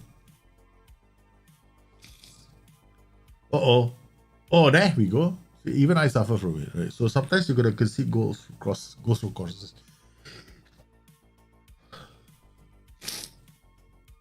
Oh no, Leshabella. Oh, rocks the post. Rocks the crossbar. DRP defend or support? I prefer support. Because there's very whole position. But to give you a proper answer, it depends on the rest of the duties. And how good your team is. Because if your team is good, I'll go support. If your team is average, not very good, then maybe defend and support. Then at least you get one guy staying back all the time. And also depends on whether you want the wingback to go attacking a lot. If you want the wingback to play on attack duty, then of course, you may want to consider asking the DLP to be on defend duty. So to answer your question, it depends on the other roles and duties around it. Excuse, I think I got a cold. I'm coming up with something again. At my age, I come down with things all the time. See, such is our desire to make this guy suffer. We didn't come with a substitution. We're damn mean to our players, right? We want him to play until he's half dead. We didn't come with any fullback substitutions at all. And we have to look at the table soon. Oh, there we go, guys. Shrewsbury have felt the full weight of Ipswich. Ipswich now 112 points. Continue soaring out the table. We've got it's not a close race, right? Ipswich and Portsmouth probably seal the automatic qualification. And then we got playoffs of Rotterdam, Oxford, Wigan, and Crewe. It looks like there's at least a fight here. Wimbledon, Charlton, Crewe, Sheffield Wednesday, all with a chance to make it to the playoffs. Whose party are we going? Oh man, next is Plymouth Argyle. Okay, let's take a look at the current situation in the goal scorers charts. We have, Yaya Sanogo on 22. John Markey of Portsmouth has come into he's coming to spoil the party. Macaulay Bode and Scott Fraser are pissed as hell because they've been split from their good friend. So, okay, Cameron Borthwick Jackson. Nah, forget it. It's not good enough. Soska, composure. For a defender, just to win the ball. We're adding to the shortlist. Okay, that's enough. Record of goals 107. Oh, cautious, very fluid. Target forward. This is a ping ball tactic with a lot of focus on the flanks. You see Mazzala. Whenever you see a double Mazzala combination, it means it's a very heavy tactic that's going to bob forward using the wings. And then it's going to look for the first ball over the top. But because they're playing very fluid, there's going to be a lot of how do I put this? They're playing as a unit, basically. But the good news is they're playing with a halfback. Halfback means they're going to be pulling this. He's going to be covering a lot of ground. So our AP, slow tempo tactic, could get some love.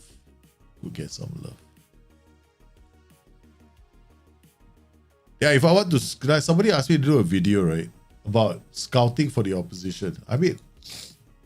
Yeah, it's like, I think I better do one, but the first thing I do is I always pay attention to their formation. That's the first thing. And usually that's enough. I don't have to look. The second thing, if you want to prep for the game, first you do formation, right? The second thing is actually their key pass combinations to identify who are the important players. All the rest. Who needs rest? Where we go? Oh, no. Wait. Where is our Rafferty? There we go. Tete Yangi doesn't have to play. Okay, that's it. We got 1, 2, 3, 4, 5, 6. Too many players. You, Walton, don't have to come. Colin Chaplin. We bring Miles Canlock, another fullback. Okay, there we go. both fullback, attack, elite team. Then I'll play support. If it's a very good team, I'll play support. Because it's way better. Because it's a pivot, right? So you want the pivot to be mobile. If you play like a DLP or defend and a box-to-box midfielder, the box-to-box midfielder is one linking up play. Then you need the fullback on the left side where the DLP or defend is to be the more attacking one. But Collingwood chips! Oh my goodness, that was going to be sad. What a pass from Sanogo. That was a heck of a pass from Sanogo. Beautiful pass. Okay, here we go. Adverts. Remember that we want to... I think what we're going to do now... Oh, Campbell scores easily. Okay, we're going to cover off this. Set piece, corners. Attack. Goalkeeper, come back. No more goalkeeper going forward, okay? Goalkeeper, come back. What? I've been going out for every single... we don't have to, okay? All right? Life is easy.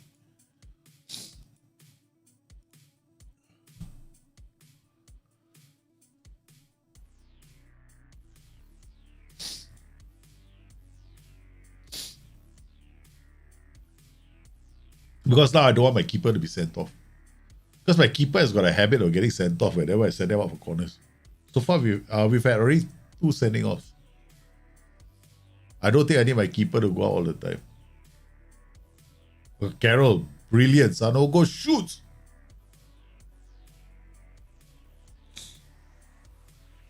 Okay, now we score a goal, then I'll berate my team. Wolfenden, what a header, man, from Wolfenden.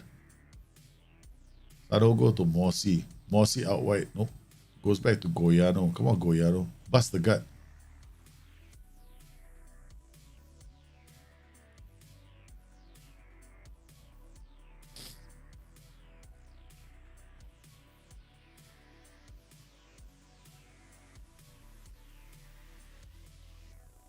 Wolfenden back to the keeper. Well, they're going more attacking, so it gives us some should give us more opportunities. Thompson to Bone. Back to Carroll. What can he do? Or finds Bone. Bone links up. Play really nicely. Harper out wide to Goyano. Goyano, go. Oh, nice check. Raheem Harper and Goyano working for a crossing opportunity for Sanogo. So close, but no cigar.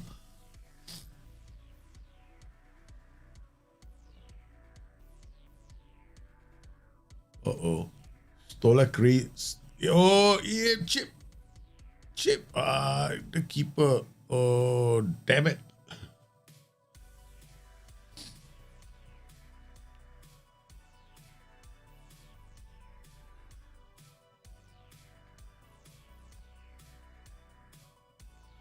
Punch the ball. Good. Like to see more of that in the game. This is something that they added to FM22, right? This punching on the ball is so much more better. Carroll. Oh! It's a fluke, but we'll take it. It just glanced off somebody with... Yeah. Nobody touched the ball. Just went into the back of the net.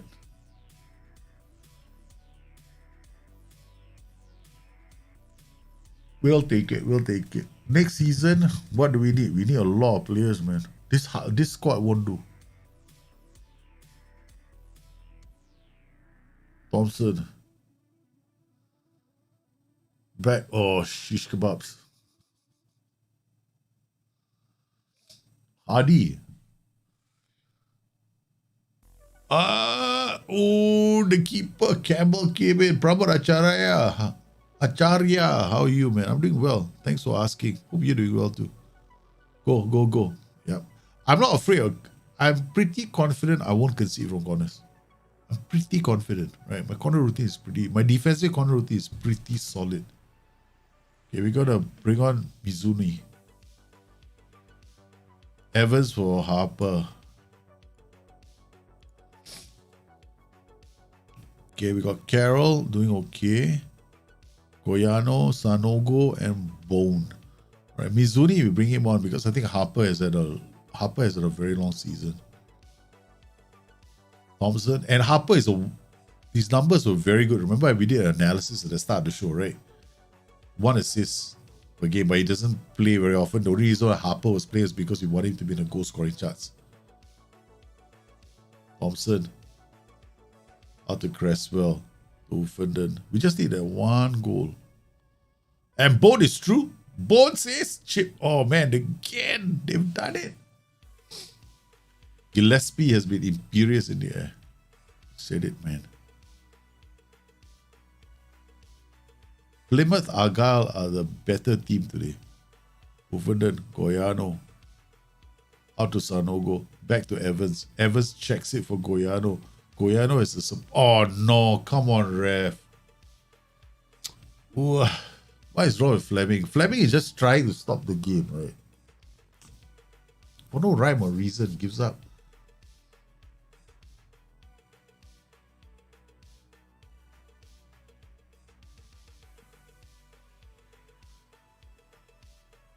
There's a new billboard, right? Kazoo.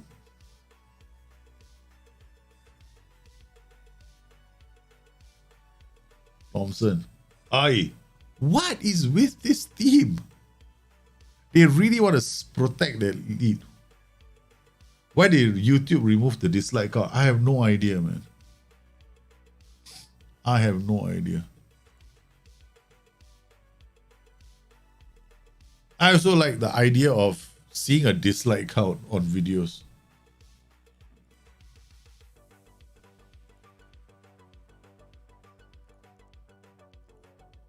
Alright, so disappointing that we couldn't win that game. Only 113 points. Who's Lindsay again? Check out his personality. Fairly loyal. No.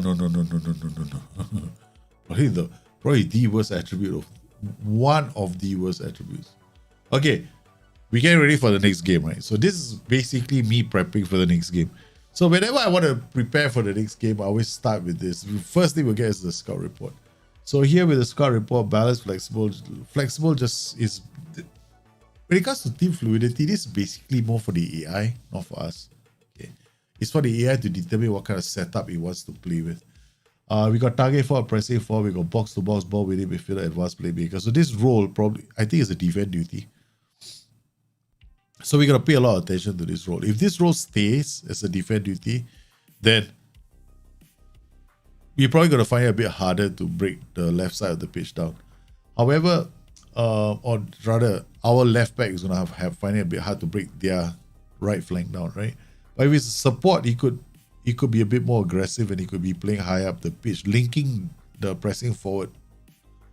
Because ball winning midfielder or support usually has a bigger closing out area, so he will support this advanced playmaker very, very well. So this, if they go high up the pitch, this entire flank becomes vulnerable. So the first thing we're going to do is look at this player. Another thing we can do is look at the key pass combinations. Later, when you see the key pass combinations, we are looking for Rathbone.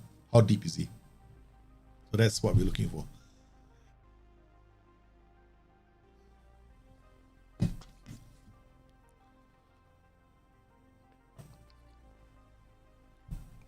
You suggested trading. That's a suggested trading now.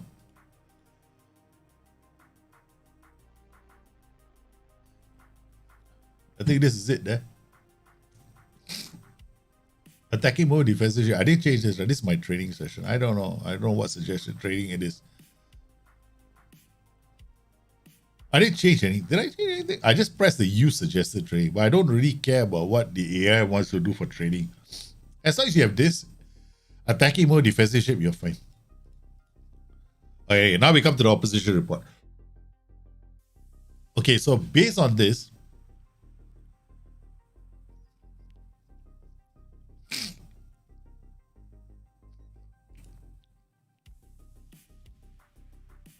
they don't create a lot. Everything is across. Wait, let's see. Yeah, everything is across into the box. So they get a wingback high up the pitch. Let's see.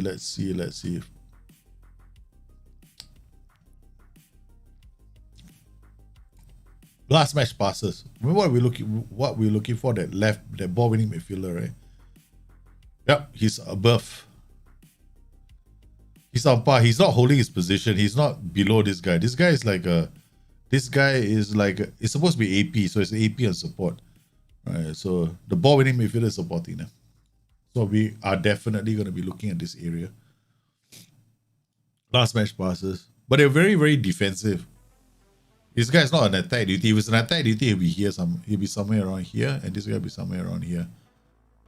So it's very support. This is a defend duty. Looks like a defend duty to me. Okay, let's try. Let's try and get it. It's gonna be a bit tough, but that's the area of vulnerability in the tactic. Is the left flank.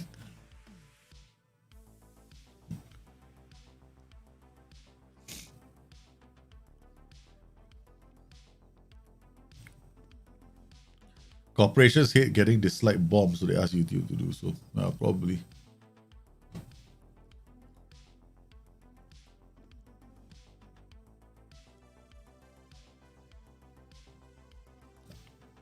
Everyone's in bed with the corporations. Maybe why? I mean, like almost everyone, right? So, it's now box to box. It's not ball winning midfielders, box to box. So this box to box is gonna go out. He's gonna hold his position, and he's gonna ping the ball this way. AP double. So this the only avenue that I think. If we go down the right as well, it's not so bad because we'll break up their DLPs. We'll kind of give them an issue in terms of trying to create chances. And here we go. No rest for the wicked. We are playing this game season all the way through, man. I mean, we don't need to rest. We already want the title. We want to see we also want to see how far we can push our team without having to rest. Wolfenden with the ball. Out to Harper. Harper checks it back. Wolfenden back to the keeper. Cresswell. Thompson. He comes inside. Skips. Bone. Beats one player. Tries to slip the ball in, but he can't. Morsey to Carroll. Carroll's back is third. That's why he's pressing him. Oh, nice pass. Oh, Sanogo. He's back in it. Macaulay Bone to Sanogo. What a pass. Bone didn't wait, right? That was a great pass of Macaulay Bone. Cresswell gets to Carroll. It's down that side, right? The left side where we identified earlier. Great start, great start. This flank is getting pummeled. Because that's where the box-to-box midfielder is. And they are complete wing-back. So we've got one roaming role and one box-to-box. And a white centre-back who's probably going to push out a bit more, giving us a bit more space in this area. So this entire half-space channel is where we're going to be working. And this is the half-space channel that we just exploited, the left side. Okay, that's a good start. Okay, we got Goiano to Fraser, the playmaker to Harper. Harper tries to slip in. This is the flank I was more worried about. It's going to be harder to break down their right. I could actually do this, okay? Focus play on the left. So what we do is we focus on the flank that is has got a bit more vulnerability. Oh, it's a second goal. Macaulay Bone makes it 2. Bone and Sanogo both getting back on the scoring charts.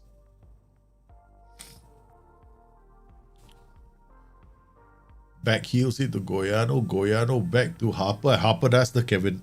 I love the Mazzala and the Carrillo. I really do. That is a beautiful pass. So this is my favorite formation.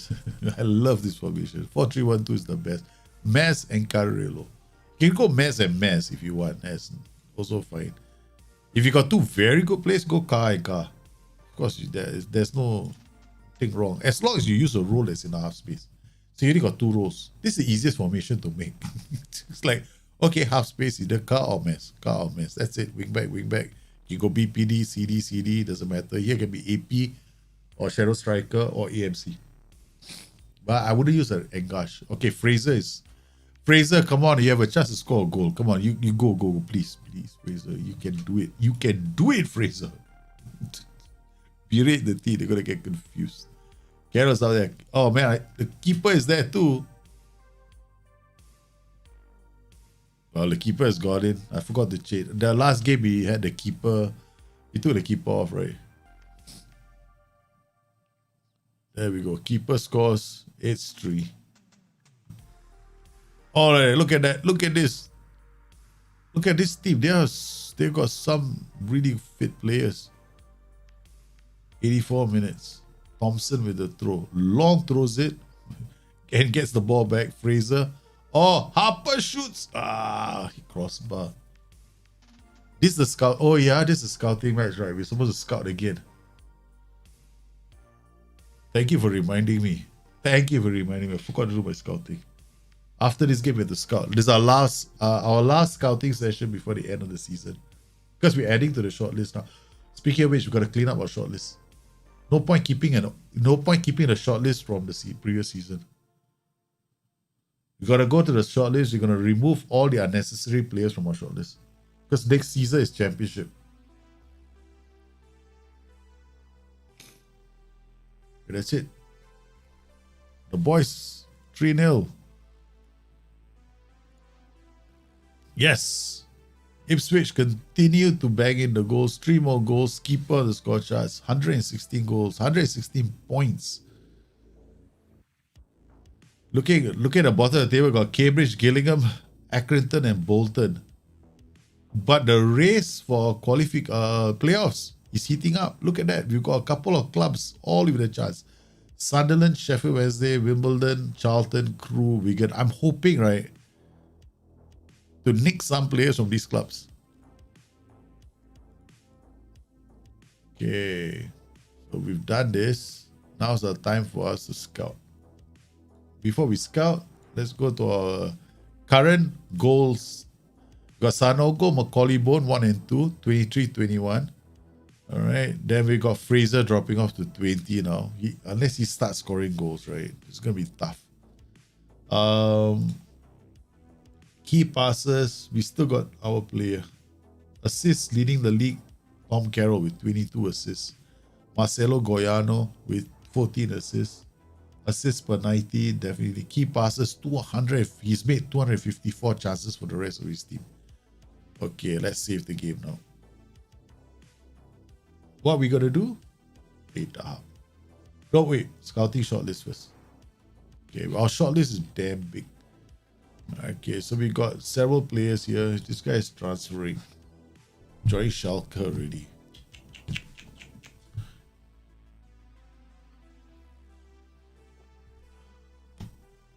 Remove from shortlist. Okay. Sam Radcliffe.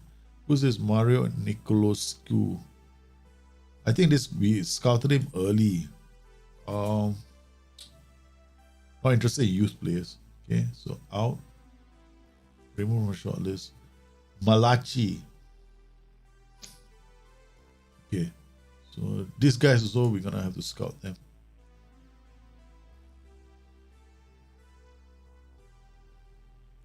Two weeks. Aaron Pierre came from last season. Yeah, he's not. I'm gonna remove him. Okay. Alfie Jones, another player from Hull in the championship. This guy joined Hull, so we're gonna remove him. Aiden Mengi is okay. So these are the ones. Joel Contractors 1G defender. I don't think this guy is. This was last season again. Okay, so so far we got all these players only. Now these are all the loan signings. We just trials squad. We got some trialies. Gotta go to the under 23 squad from here. Okay, we had a couple of trialies. We just let them go. Is it? Yeah, no. I'm really a dumb ass, man. We were trialing players. I forgot to check on the trial list. We got an inbox released. No. They're gone. I think if I go back to the news, I won't see it anymore.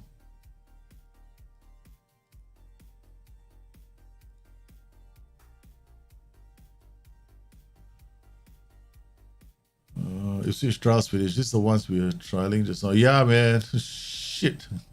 I gone back. Bloody hell. I'm not going to do it again, man. Damn it. We tried all these players. I forgot to check. Yeah, you're right. This is very, very annoying. This is very annoying. I mean, I forgot all about them. They were all at the club. And I don't have time to scout them all. Okay, never mind, forget it. Okay. So, yeah, I don't know if I'm keeping Tom Carroll next season. No idea yet. There's no room for sentimentality in this. This is all the way to the top.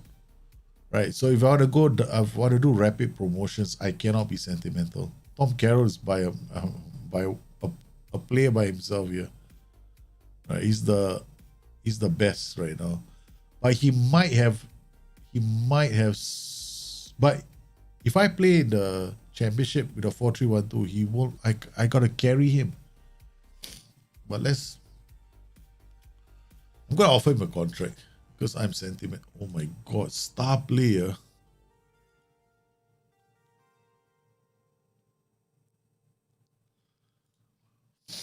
I can't afford star player, man.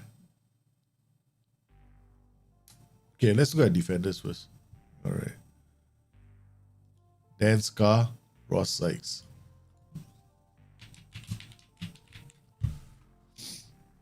Dan Scar. Too slow.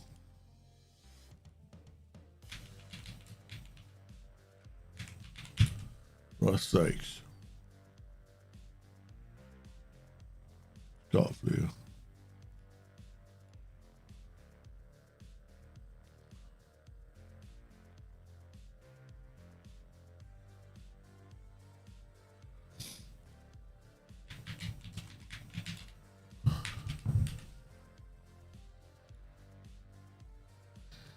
Top player.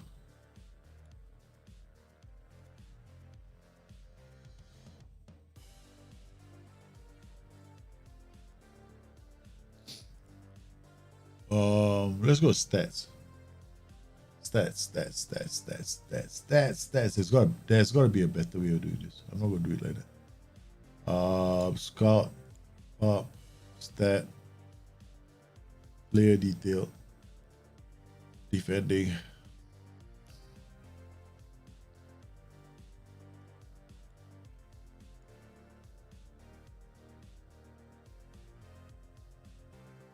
Interceptions. All right, Lee Brown. Which position? Wing back. Portsmouth's Lee Brown. He's going up, so there's no point. Louis Gibson, Sheffield Wednesday. There's a chance. Okay.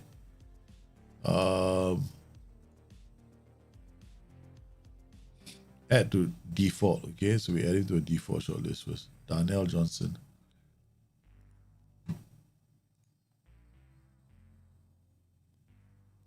Definitely.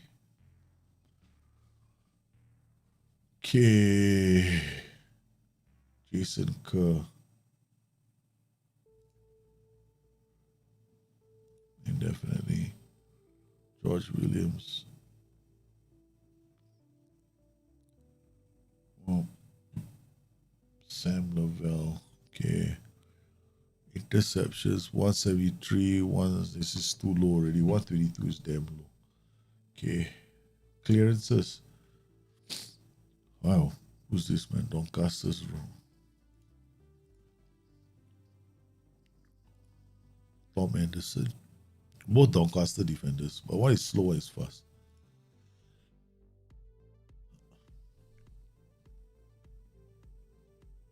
Too slow.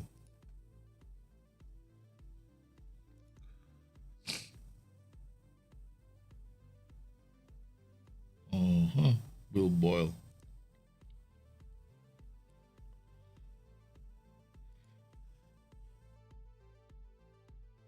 So we go to Will Boyle.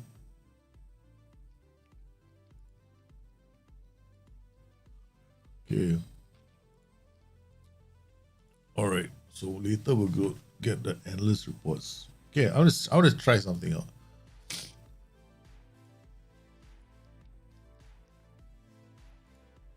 Yep.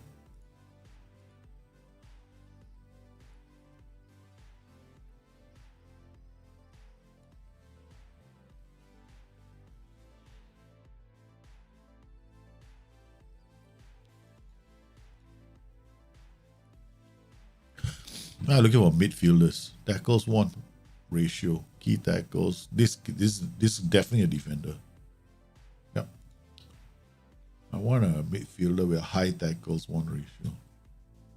Max Clark. These guys are not bad, right? All 3 of them are quite decent. Okay, wait. Add to shortlist default. If I put them to a shortlist right now, later what I'll see is I'll come to the shortlist. Come in here, customize, import the view. Moneyball shortlist, bang, bang. Got the stats. Instead of having to go through the data hub, now I got the stats here. So I can see the interceptions, the passes. Interceptions per 90. Oh, here. I don't have to go to the damn data hub. Just come here. Interceptions per 90. Then I look at their, this is what I want. I want a fullback with very good interceptions, right? So this Darnell Johnson's 4.36. He's playing in Skybet League 1, right? So Darnell Johnson. Okay, not too bad, actually. Okay, there's 1 ratio. This is not important. Tackles. Okay. Chances created per 90, 0.3. So these guys go up the pitch as well. 0.03 Jason Kerr. I think of all the players, this is the most appealing. Key passes per 90, 0.11. High key passes. Among them, okay, these 2 are the ones we should look at. But Louis Gibson is on loan. Right, on loan for Everton. So, this one, we're going to find out a bit more on this guy. Because this is the one that we probably now want to identify. We want to scout him. Fully scout this player. Okay.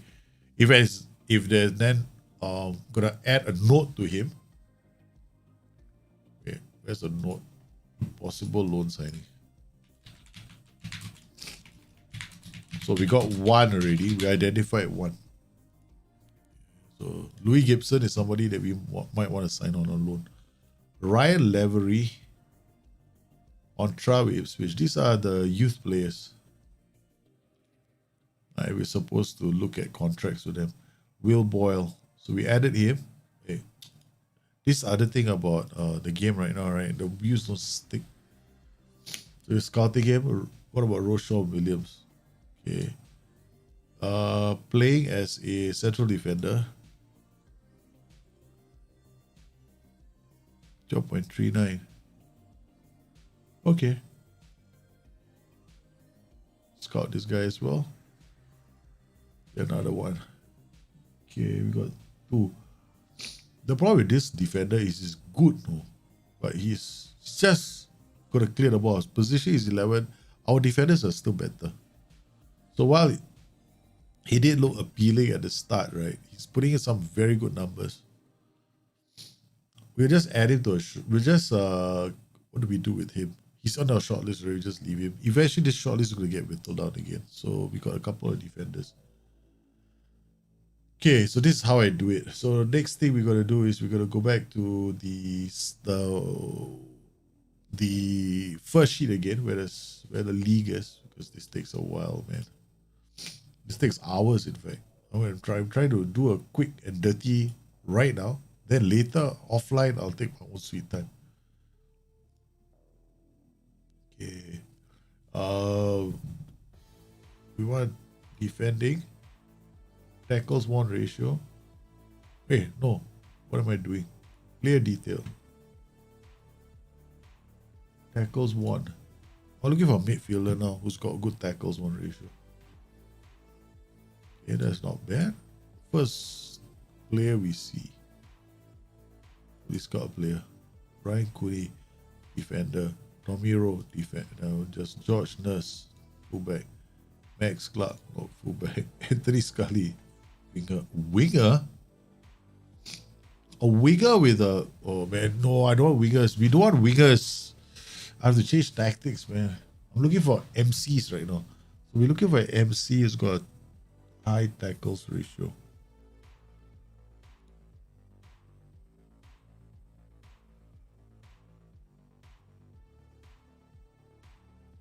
Because if he's anywhere here, he's doing work, right? Almost on level par with some of these fullbacks who have to defend most of the time. Well, this guy works high up the pitch. Elliot Bennett. Yeah, we're gonna look at him. Scout player for 1 week. Joe Pritchard. He's a winger, not that good. Danny Harvey. We're gonna scout him.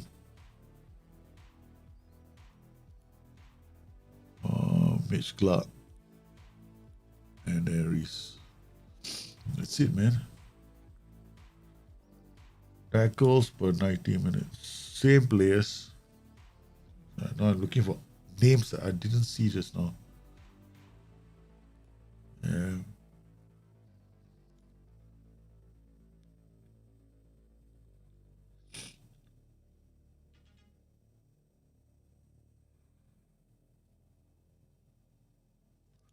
Not bad. Okay. So far, I haven't seen many midfielders. Yep. Possession 1. This is defenders. They win a lot of possession ones. Okay. Now I'm looking for TikTok players. The Gini Wijnaldum players, right? So we're looking for midfielders who can keep the ball. Okay, this one they have a scatter for it. Midfielders, passing. There we go. Passes attempted and passes completion. Very simple.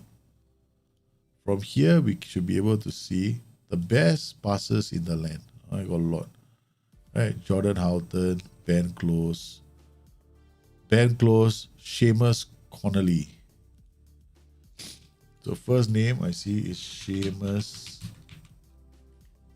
Connolly.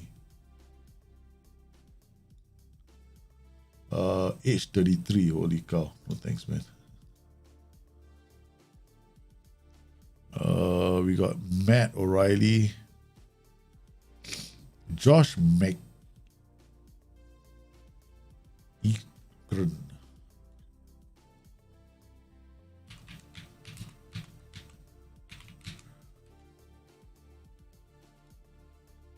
29 years old. Nope.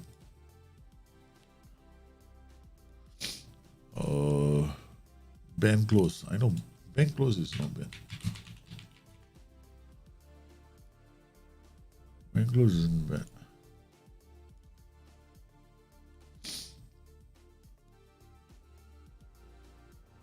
Tom Naylor, Matt O'Reilly, Jordan Houghton.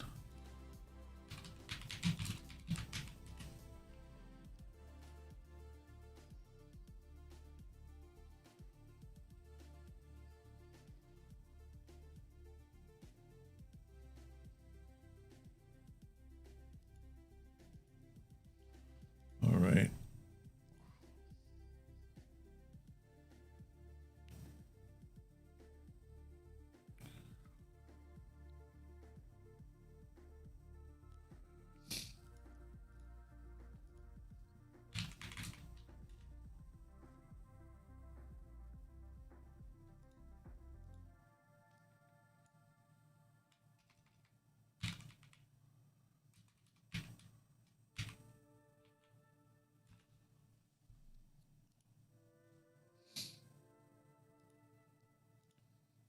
So something like this. Then I go through it and we do it all the way.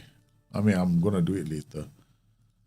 Can also do this much later, but we got some players with scouting. But chances are I'll probably have to keep on scouting them until later until the end of the season. But yeah, we'll definitely be able to get these players in.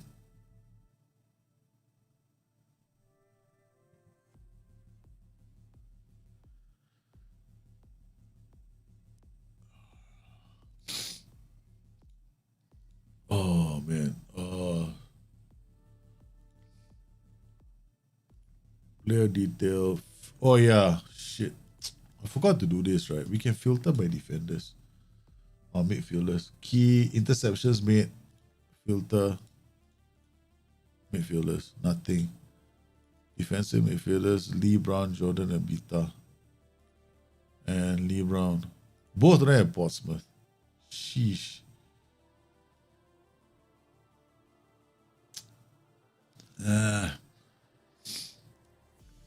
Let's add them to the shortlist, okay? Because these guys might get released. Okay.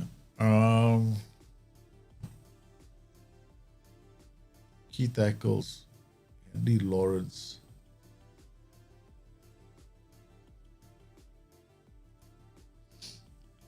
Tackles per 90 minutes.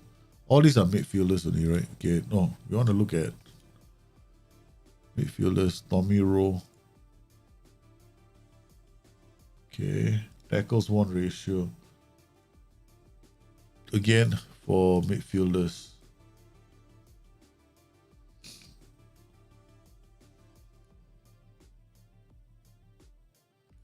Okay. Jack Araldale transfer. Add to shortlist. So we gotta just find players here and quickly add them to the list.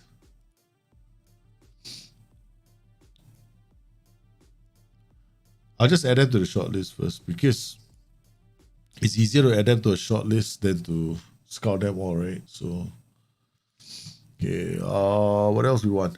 We want attacking, pass completion for midfielders. We're looking for pass completion. We're not looking for anything else. I think they have pass completion, right? High pass completion numbers. Key passes, clear cut chances, passes attempted, pass completion percentage.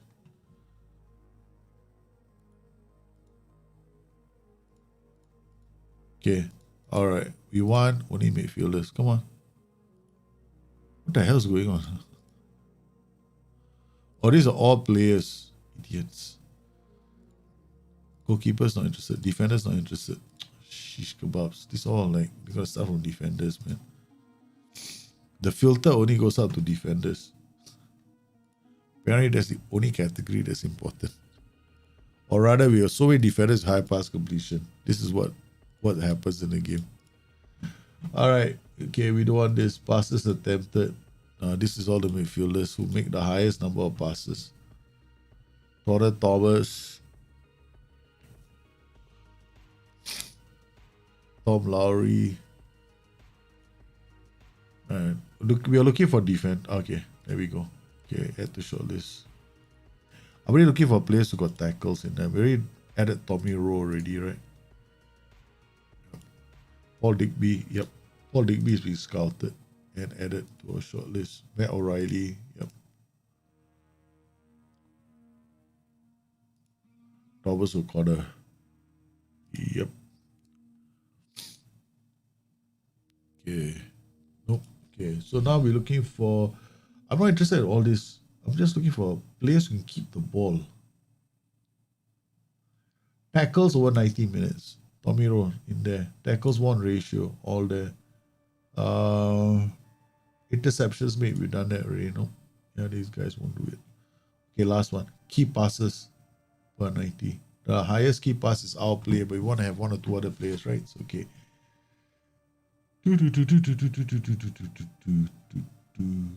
Key passes. There we go. Key passes per 90. Okay, we got only midfielder Shane Ferguson. Add to shortlist. Barry Brennan. Add to shortlist. Tom Lowry is there. Cameron Brannigan. Add to shortlist. JJ Ogby. Nope. Josh Sheehan. Ken. Add this guy to the shortlist. All right, now we got a short list of players that can do this. Keep the ball, pass the ball. Okay, this is done. All right, now we're gonna look for strikers. Strikers with high This is the fun part.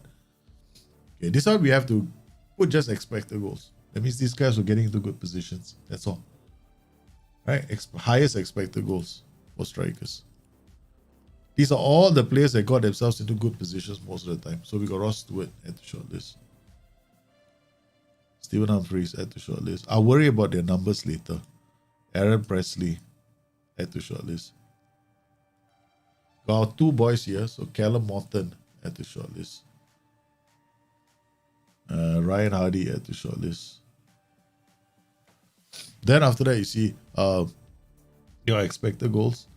Right, and then how many goals they scored. So what's the expected goals? Where's excuse me, SI? What happened to your expected goals? 18.4. Huh? I'm confused, man. Expected goals 18.4. Right, okay. 18.49 goals 30. This is luck, right? So it's about, you're supposed to see 30% difference. So if it's like 13, 18.49, well, this guy is extremely skillful some of the time, and he's like, expected goals is 13, but he's got some belters from somewhere else, right? Some very nice goals from other places. Here, 2017, Aaron Pressey is a waste of time. Don't waste our time. Aaron Pressey not worth it. It should not be lower. It should be higher. If it's lower, these guys are not. Headers. Also, like, he's not a very good striker. Look at that. Sayaya Sadogo, he should have scored about 26 goals. He did score 16, 17 goals. He's lower. So he's not very skillful. See, Macaulay Bone, 21 goals. Sorry, his expected goals 15. He's got 21 goals. Okay, this is okay. Sorry, expected goals should be lower than the. If the expected goals is 15 and the goals is higher, it means this guy's got some serious skill. Okay. Yeah. Or like sorry, what am I doing? Because I'm not feeling well. That's why I'm not making sense to myself. Okay, wait. If your expected goals always have to be 30% higher than the goal output. If your goal output is 30% higher than the expected goals, all right. Wait, what am I saying? Oh.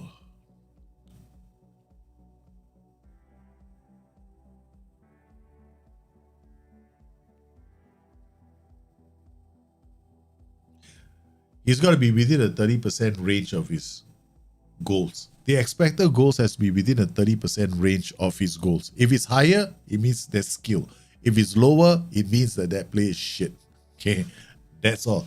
So whenever you say expected goals less than the actual goal output, there's something wrong with the player. So it always has to be higher. Higher is a good place to be. That's all you have to remember.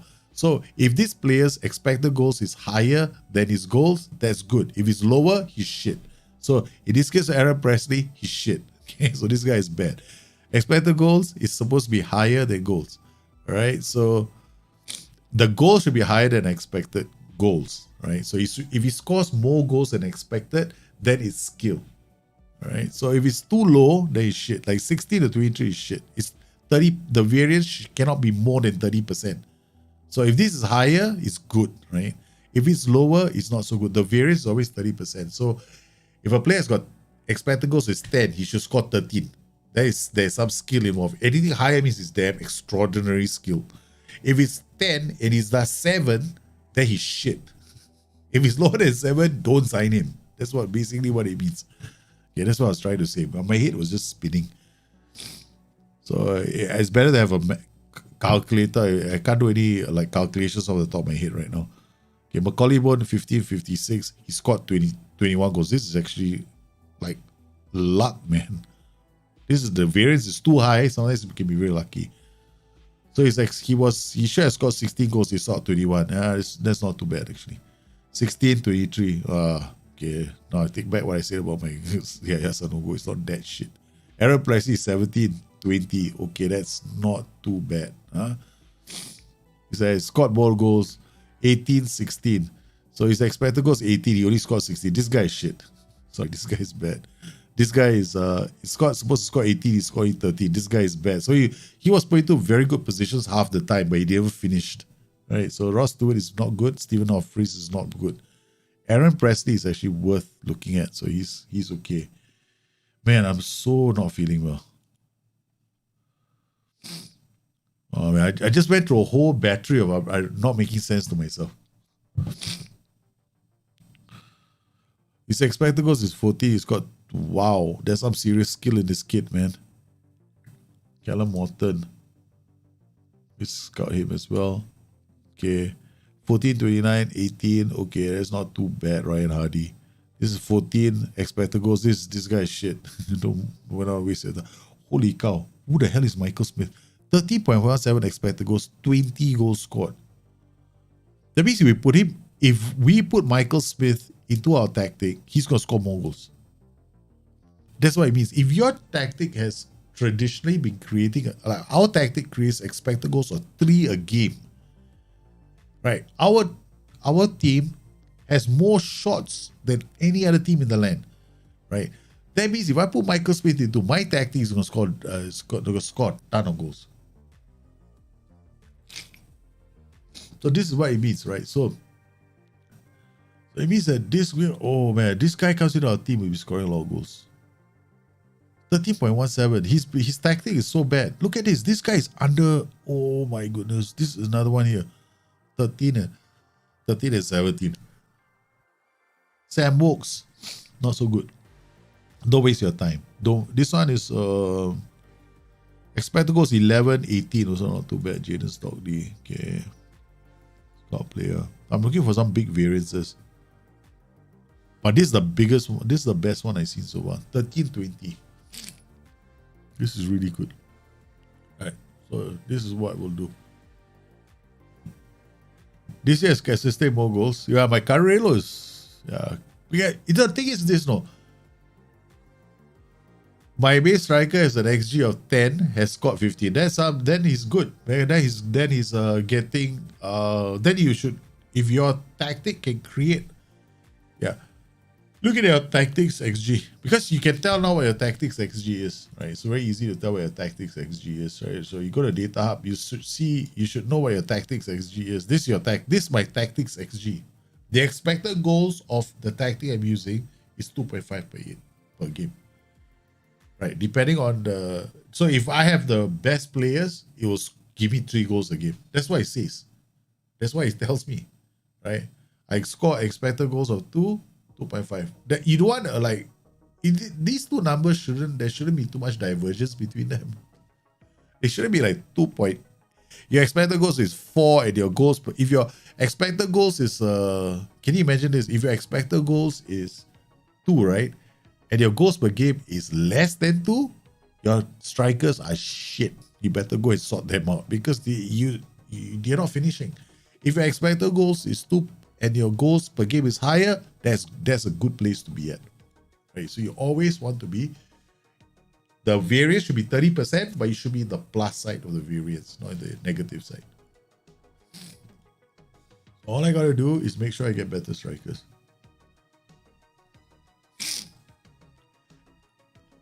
Your goals always have to be higher than the expected goals, not the other way around. Always have to be higher than expected goals. If it's lower, if your goals is lower than expected goals, then your player is like, because the variance is always 30%. That's what you want to look at. All right, here we go. Next game.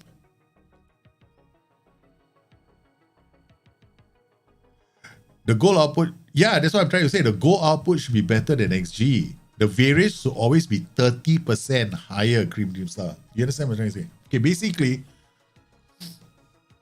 most people seem to think that what you always have to expect is, in here, look at the Data Hub, right? Expected goals is 2.2. My goals per game is 2.5. This is a good place to be at. Because this is not so bad. I'm not unhappy with this. This is like, both numbers are in the good side, okay? But I would expect my goals to be higher than my expected goals.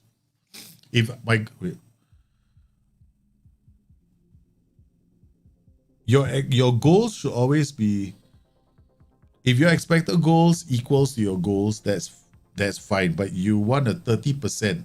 So if your expected goals is 2, you want more goals. Okay, you always want more goals, like 30% more. But anything more than that, way more than that, then your player is lucky. Does that make sense?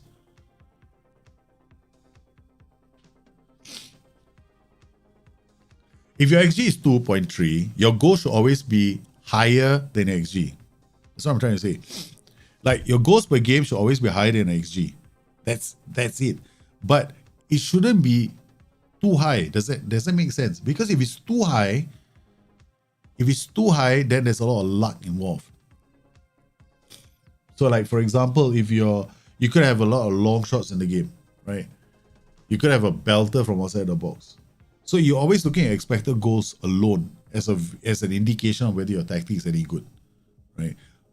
That's what you're looking for in this team attacking chart, for example, right? This tells me whether my tactic is decent. Then you look at, when you're looking at a player to tell whether his finishing is good, you're always looking to see that his goals output is higher than his expected goals. But here is the clincher. The variance is only 30%. Every XG analyst is very clear on this, right? Anything higher is luck. Anything greater than 30% is always luck. You don't want them to go like, oh, I want my goals to be like, if his XG is 10, right? I want his goals to be like 15, 16, 17, 20, 30. No, that's all stupid. That's luck. So 10, 13 goals is good. 14 goals is great. 15 and higher probably there's a bit of luck involved. So this is where I want to be. I'm very happy with these numbers. I'm actually kind of happy because there's a bit of luck involved. Okay, done. I'm not feeling well, man. A bit under the weather. Okay, we got Chaplin, Barry, Colbeck, Harper, Evans, Rafferty, Edmondson, Burgess. Oh my god. These are the Bus Boys United. Today has been a very, very... I don't know what's wrong with me today. Today I've been quite sick.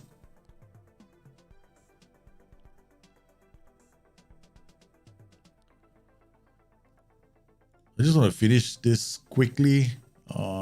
Finish the season off. Okay, Hadley, Edmondson. So now our top two. Oh, Callum Lang. Okay, this is the players that are the second stringers, right? Got a few second stringers here.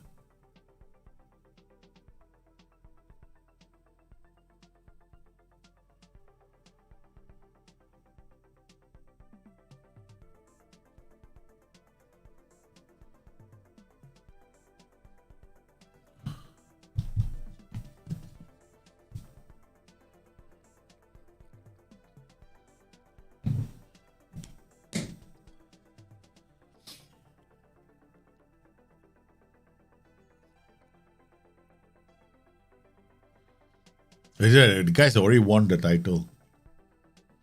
And they are Trush.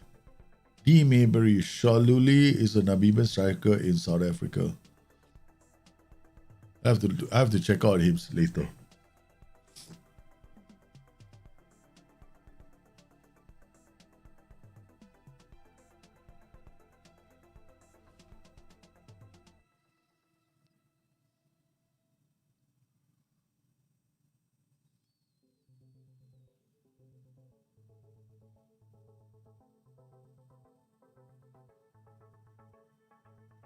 Oi! He was in.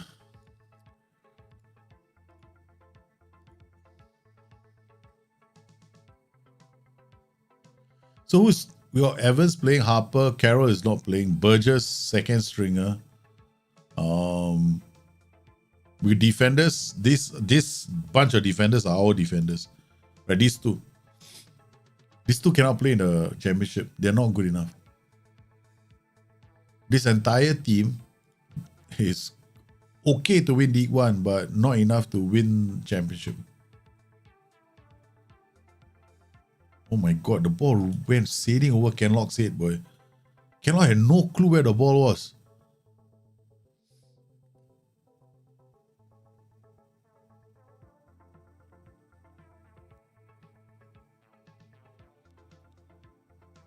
Yep.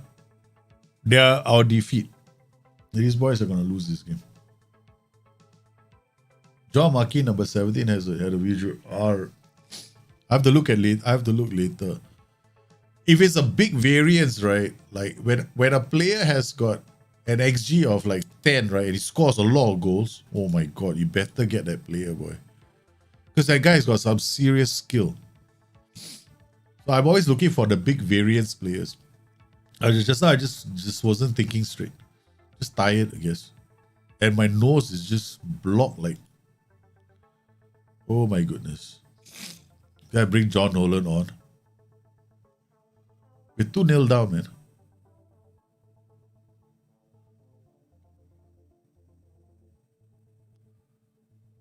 Burgess, come on. This player, they have to prove that the Kenlock is the first player on the release. The very first day I go into the club, I saw his players' attributes, right? I went like, okay, I'm getting rid of him tomorrow. I can't use Kenlock. Half this team can't be used. Can't use Kenlock, Evans, John Nolan. All these players are not good enough for the championship. None of them are. If I wanted to get promoted with this team, like if I was managing this team, I see how bad they are as a bunch of players. Would have been in so much trouble using this group.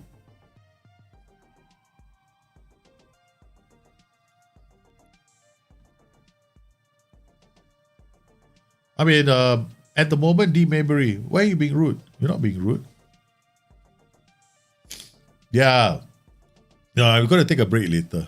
Yeah. I'm going to finish this off.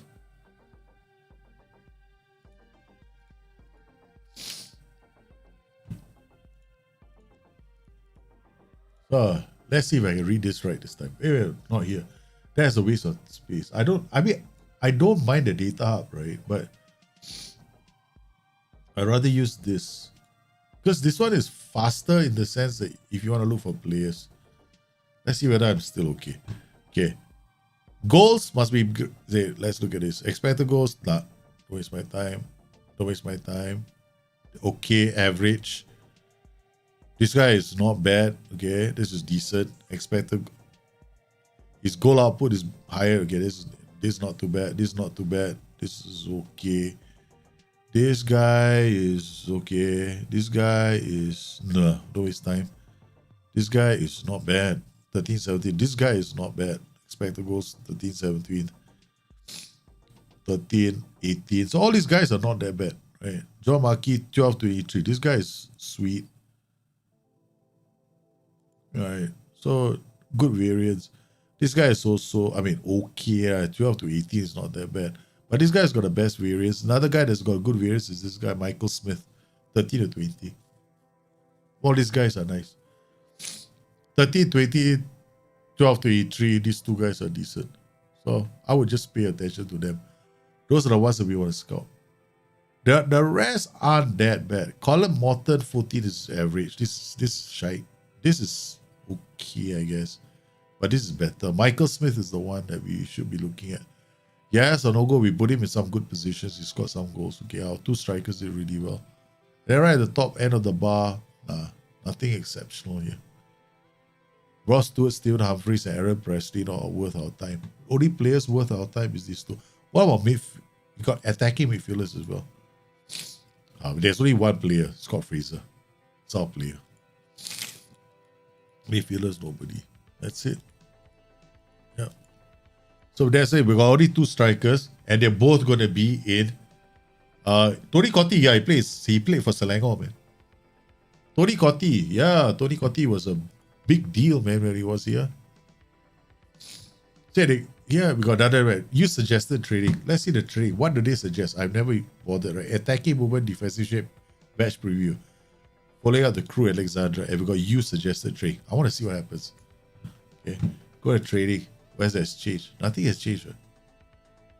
Still the same trade. There's what attacking shadow play. There's the only thing that's added is attacking shadow play. I think so. I might be wrong. Because I normally don't have shadow play in any of my tactics. You see this, right? This is what I normally have. So they took out play from the back, added attacking shadow play.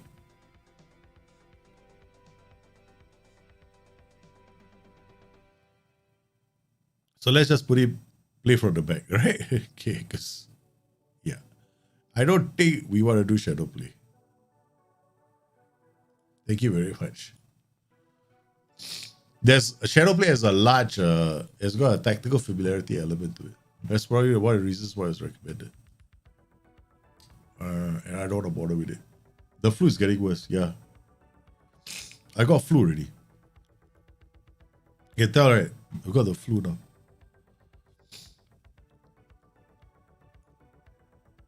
It's quite, for me, it's getting to be quite, I won't say it's bad, but I don't know why. All of a sudden, it came to hit me today. Of all this. And I'm going to keep away from my kids. I will tell my wife later. Probably have to sleep on our own tonight. Send her the message.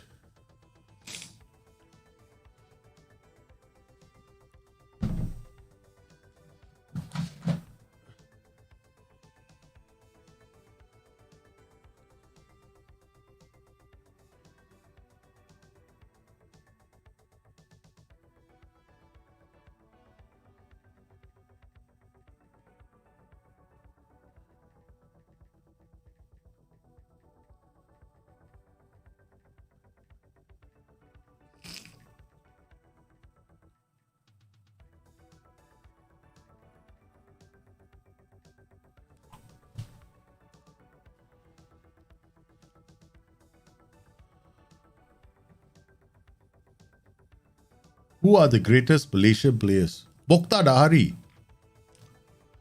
There's only one. The greatest of all Malaysian players, Mokhtar Dahari. We have others like Sochinan, right? Mokhtar Dahari. That's it. He is the ultimate greatest. And the other one will be Sochinan. Other than that, nobody else, in my honest opinion. Anybody says Sir Burgett Singh, I say go and jump in the league. Shabby Singh was not one of the greatest. The greatest players was Mokhtar Dahari and Sochinan. Mokhtar Dahari was so good, right? He was almost, he had a chance to play in Europe.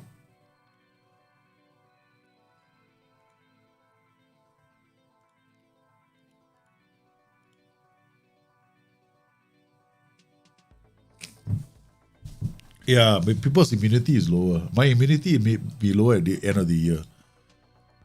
So I have allergies, right? So whenever the end of the year cycle comes, oh, that's the worst time for me. That's the time when I'm at my weakest. Because I'm always getting allergies. We'll put Sanogo here. His guy's going to help. Okay, look, let's look at the leading goal scorers. We're only interested in getting our strikers to be the leading goal scorers, man. It's Yaya Sanogo and Macaulay Bone.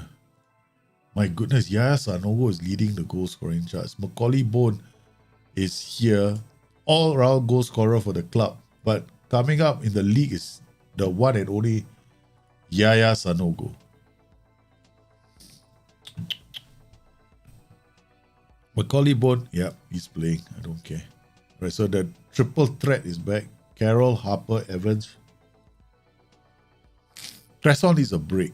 We're going to play Wolfenden instead. Okay. So we got Wolfenden at Munson. Done. Keys off. And then we're going to play Goyano. So Goyano. Yep, that's the one. Shabby Singh is an idiot. I don't like Shabby Singh. He's full of shit. He's full of nonsense. Never did like him. I don't know how he got the job at ESPN. Even when I was at ESPN, he got a job at ESPN. I was like looking at everybody going, because I was on my tail end when Shabby Singh started becoming a commentator at ESPN, right? Or Star Sports in those days. I was at the tail end of I was about to leave ESPN already back then. I was like, who the fuck got him into the studio, man? I actually went to meet one of my senior producers, and he was like, he's rolling his eyes as well. It's like, so apparently Shabby Singh has some connections, has some pull with somebody. Yeah, I don't know, man. Maybe over the years it's getting a bit better, but it's full of crap. And the worst part is the people who watch the show, the guys in Asia who watch the show, who know football, all dislike him. Like, whenever he comes on TV, people usually switch channels. I don't know if he knows that or not, but most people don't want to hear what he has to say. He's a running joke, I tell you. It's like one of the worst to ever, especially, God. I think there was one time he's like, when teams are playing with three strikers with the inverted wingers and the false nine, he used to go like, his common refrain would be, why are they playing with one striker? They should play with two strikers. I'm like, dude, they're playing with three. You just don't know how to read the game. Or when they play with a third defender, right? They play with this back three, and he can't see that they're playing with the ball playing with a white centre back who pushes up, the Antonio Conte style, right? When they push up the white centre back and they try to overload the flag, he can't see all that. He's just too dim-witted when it comes to football knowledge. I'm sorry, man. I got a lot of things to say about Shabby. Intelligence on footballing intelligence is not one of them. And this coming from a player who doesn't play for just because you play professional football does not mean that you make for a good analyst. And then the worst part is when he went to Blackburn. Somehow or another, he managed to con the India. I mean, this is what I think, right? But this is how I feel.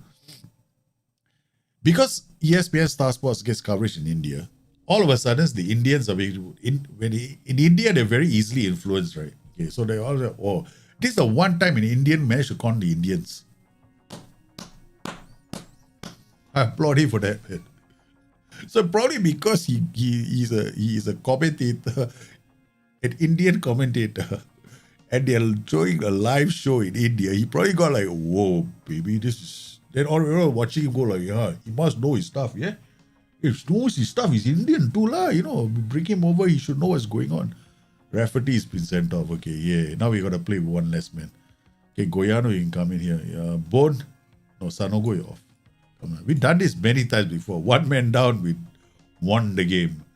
Okay, we are one man down doesn't mean that we got to send a keeper for everything, okay? Got this formula for success. But one of them does not include being a man down. We are professionals at being a man down. I don't go on about... Yeah, I was appointed about the Wenky's family. He managed to con the Wenky's family. When he went to England, it was worse. Blackburn fans probably didn't know what they were in for when he showed up as the director of football. I'm like, dude, he doesn't... What? Just because he does commentary on German football and this doesn't make him the primo knowledgeable fella. It was such a massive failure. When my friends ask me, what do you think of Shabby Singh and Blackburn? I said Blackburn gonna get relegated twice. With him at the helm, oh man, he's got a lot of things to say, man. I got no respect for him. Zero. Yeah, just because you're a former player doesn't make you... Hey, look, he's... sorry, man. Shabby Singh. Just stay away from commentary on TV. He's just shite.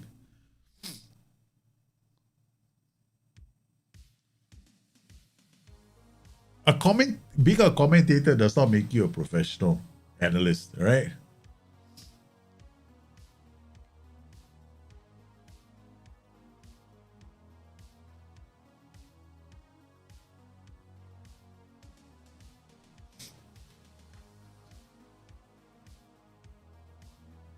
Yeah, I think he had pretensions. He had these pretensions of being a manager. I think he played one too many football manager games and counted himself as being a...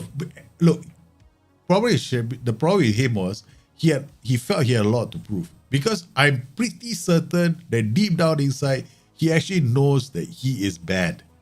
Okay? All right?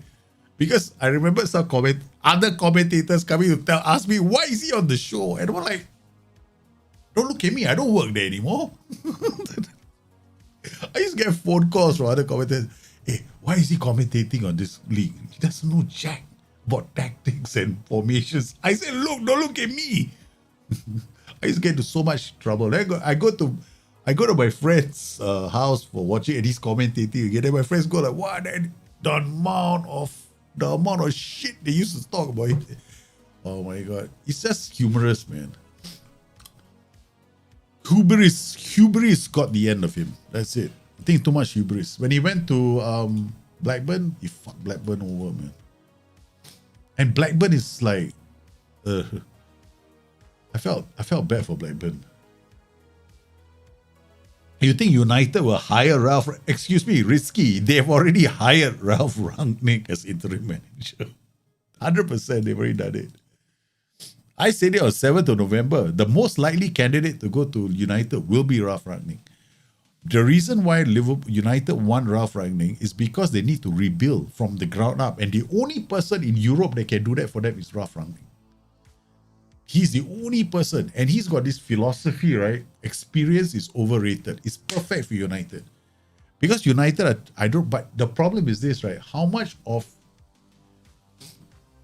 Will they give him more power than any other manager before him since Alex Ferguson? That's the problem. That's the problem right now for Ralph Rangnick. In order for Ralph Rangnick to become successful, Woodward has to give him the chance to sign the players that he wants. Because according to Ralph Rangnick, he's got 5 transfer windows to do his magic there, which is to bring in players who are underrated. He brought in Naby Keita. He brought in Timo Werner and Sadio Mane to RBL when he was manager there. And then these were all very, very talented players who went on to become something. So United might go to him and say, hey, this guy knows his football players. So let's try. Yeah, let's try with him. But it depends on how much Woodward has to say, man. If Woodward is gonna say a lot, then they're gonna have a problem. Woodward is their Shabby Singh.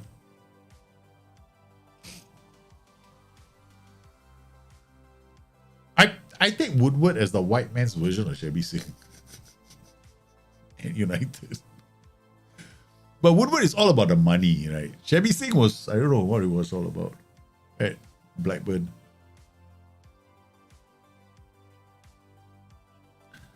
I mean, can we criticize other people? Like, I guess so. I mean, people could be able to criticize what I say, right? On other shows. I'm fine with that. I'm not going to sue their lives off.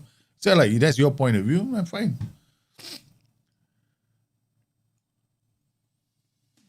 But some people might say that, oh, because you're not affecting my income. I'm like, dude, if you're being affected, your income is being affected by a guy who's just,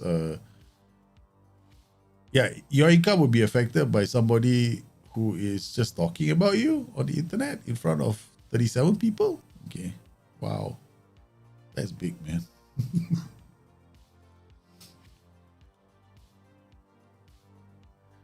Yeah, that's what I heard, right? Woodward might be retiring. I heard that as well. I think Woodward is leaving. No, yeah, Ferguson is the problem. It's also another reason why they have a problem. Because Ferguson is like the Don Collier of coaches. He's sitting in the stands. Every new manager is going to look up to him and go like, fuck me, Blue. He's still there. He's still alive. Damn it. I'm always going to have to live. I'm always going to have to, oh man, everybody's scoring goals against us because we're not it's offside. Because every manager has to live up to that promise, right?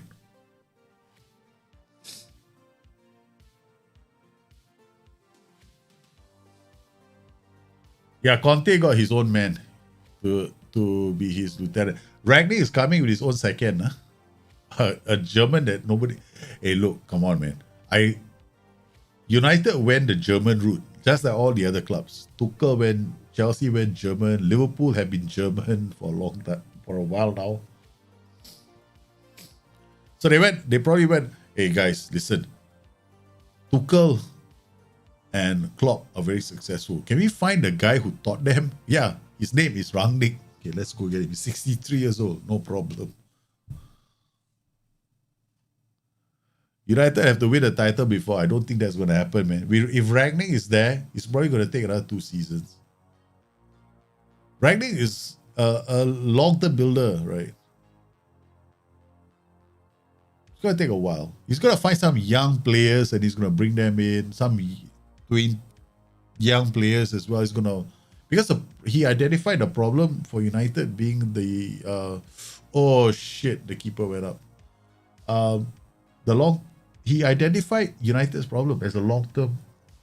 they have a problem with longevity. They don't have the players for the future as well.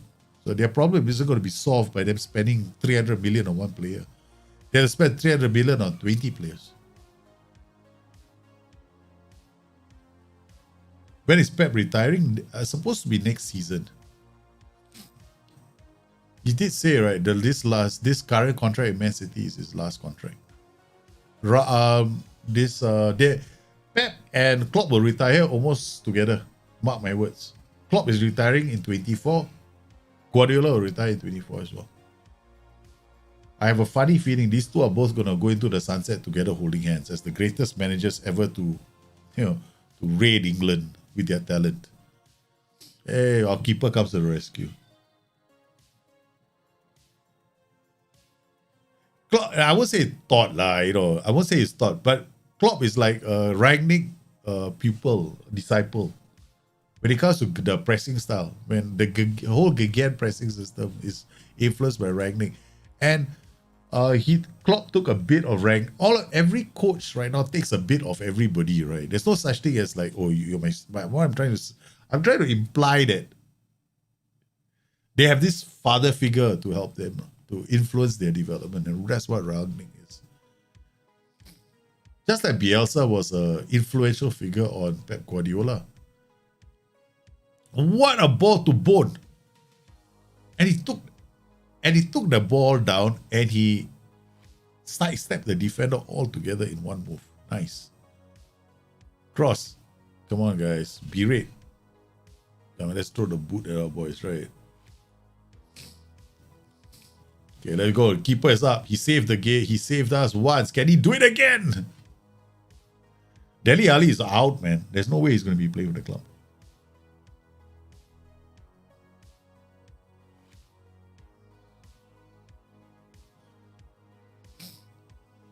I would think the first thing Rangnick is going to do when he goes to United is he's going to list out all the players United he doesn't want to see United extend contracts on.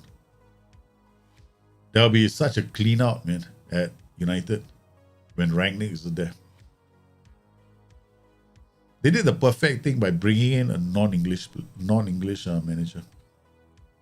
Oh, born again. Newcastle definitely going to be spending a lot of money because Newcastle know this.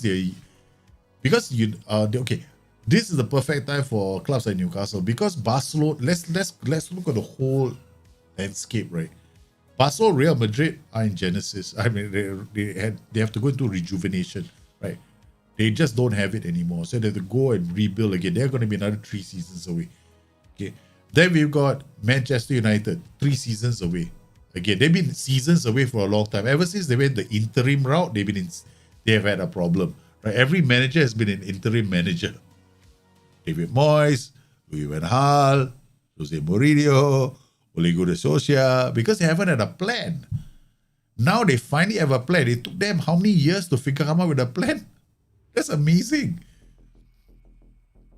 I'm seriously amazed at United for taking such a long time to come up with a plan. Well, United goes into the equation. So that's why, that is the reason why Newcastle are going to come in at this point in time and go, hey, you know what we're going to do? We're going to strike while the iron is hot. Here's all the money we need. These are the players because there's going to be a battle for signatures next season. Newcastle in the market, they're going to spend a lot of money. On top of that, we got Liverpool, who already 50 million, they already made 50 million already right now, so they're going to go into the market big as well when the window opens.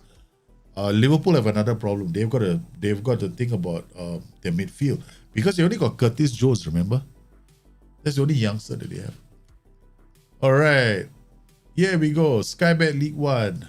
Let's round this up. Okay, our ending, we were being a bit lazy, right? So we didn't really pay too much attention to this. Oh my God. We should have been more serious. Look at that. John Marquis from Portsmouth scored the most goals. You bloody useless piece of shit. 24. He beat us. So don't go and bold because we're not paying attention. Ah, man. John Marquis, you got me, man. You by the skin. You handsome boy, you. You bloody well. Well, we see his attributes. Okay. Premiership. Off the ball, good. Not bad. He gets it. He's quite an intelligent player. He's off the ball is very good, in fact. That's the reason why he's scoring well. Then Macaulay Bone, this is the player we got. He should score more goals if we have taken care of him. Macaulay Bone is there as well. But the man of the moment is this guy, Yaya Sanogo. He's gonna follow us up. So what we're going to do is we're going to extend the contracts of several players. Tom Carroll is the first guy, contract offer new. But a pro is star player. So what do? We don't extend contract. We push until the last possible minute. Right? We still have time. Because none of these players have got, we have to worry about them. See, June 2022, April, I got a few of those days. They can leave on a free anytime. If they leave, I'm screwed. Never mind. I'm not worried about extending their contract. See, now we've got all these other players coming through. Vincente finishes scouting Vea. Okay, he's not that bad. Concentration low, decisions low. We'll add him to the shortlist. Is there? Houghton. Not that good. O'Reilly. This is the Matt O'Reilly we saw. He's okay. We'll carry on scouting. Motter is okay. He's just a striker, but not that great. Okay, so what we're gonna do is we're gonna wrap this up. I'm not feeling very well. Okay, we're gonna wrap this up because you know I'm just gonna get from bad to worse. On the next show, we're gonna come back and we'll take a look at this because I'm beginning to sneeze like crazy. So I want to thank everybody for coming today. I'm not feeling very well and I don't have my handkerchief and my tissue paper. So this is going to be very messy. So I want to thank everybody for coming today. You've been fantastic. Take care of yourselves. I'll see you again soon. I'm sorry I couldn't wrap this up in a nicer way, but I got to go. You guys take care. Thanks for coming today. I'll see you soon. Bye-bye.